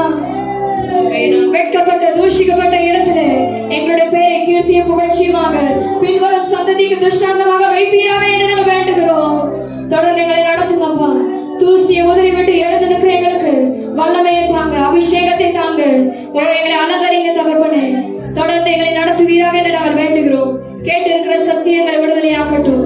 இந்த வார்த்தை எங்களுக்கு இந்த வாரத்துல கிரியை செய்து ஒவ்வொரு நாட்களில் இந்த வார்த்தைகள் எங்களுக்கு நினைவுக்கு வந்து தொடர்ந்து உமக்காக நாங்கள் ஊழியம் செய்கிற பிள்ளைகளாக எங்களை மாற்றுங்க. தரிசனத்தை நிறைவேற்றி பிரயாசப்படுகிற பிள்ளைகளாக எங்களை மாற்றுங்க. எங்களை அர்ப்பணிக்கிறோம் அப்பா. எங்களை அர்ப்பணிக்கிறோம் ஆவியானவரே. ஓ ஹalleluya. இந்த உலகத்துக்குரிய காரியத்துக்காய் நாங்கள் ஒப்பு கொடுக்கலப்பா. என் இயேசு ராஜாவுடைய ஆசை, அவருடைய விருப்பங்களை நிறைவேற்றுகிற பிள்ளையாக இந்த காலவெளியில நாங்கள் ஒப்பு கொடுத்திருக்கிறோம். இன்னைக்கு பேசப்பட்ட ஒவ்வொரு வார்த்தையும் ஆண்டவரே, இந்த வீராண்டவர் வருஷத்தின் முதலாவது துவக்கத்திலே கர்த்தாவே நாங்கள் உங்க பணிகளை செய்வதற்காக, உங்க ஊழியங்களை செய்வதற்காக, உங்களுடைய சேவையை செய்வதற்காக இந்த உலகத்தில் எத்தனையோ ஜனங்கள் இன்னும் ஆண்டவர் அறியாத இருக்கிற ஜனங்களுக்கு உங்களுடைய சுவிசேஷ ராஜ்யத்தின் சுவிசேஷத்தை கொண்டு செல்வதற்காக நாங்கள் எழுந்து வரணும் அப்பா. நாங்கள் எழும்பி வருவதற்காக இன்னைக்கு எங்களோட பேசின வார்த்தைக்காய் ஸ்தோத்திரம்.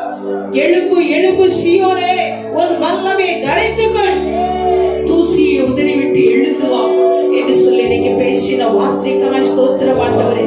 இந்த வார்த்தை சும்மா ஏதோ பட்டிமன்றத்துக்காய் பேசப்பட்டதுன்னு சொல்லி எடுத்துக்கொள்ளாதபடி ஆண்டவரே, இது என் வாழ்க்கையில தேவனுக்காய் செயல்படுத்த வேண்டிய ஒரு தீர்மானம் என்று சொல்லி எடுத்துக்கொண்டு கர்த்தருடைய சேவை செய்ய, கர்த்தருடைய ஊழியத்தை நிறைவேற்ற ஆண்டவரே, தரிசன லக்கை நிறைவேற்றுவதற்கு ஒவ்வொருவரும் எடுத்த தீர்மானத்தில் உறுதியாக இருக்க கர்த்தர் கிருபை செய்யுங்க. இன்னைக்கு தீர்மானித்திருக்கிற ஒவ்வொரு பிள்ளைகள் மேல விசேஷித்த அபிஷேகத்தை இயேசுவின் நாமத்தில் ஊற்றுவீராகப்பா.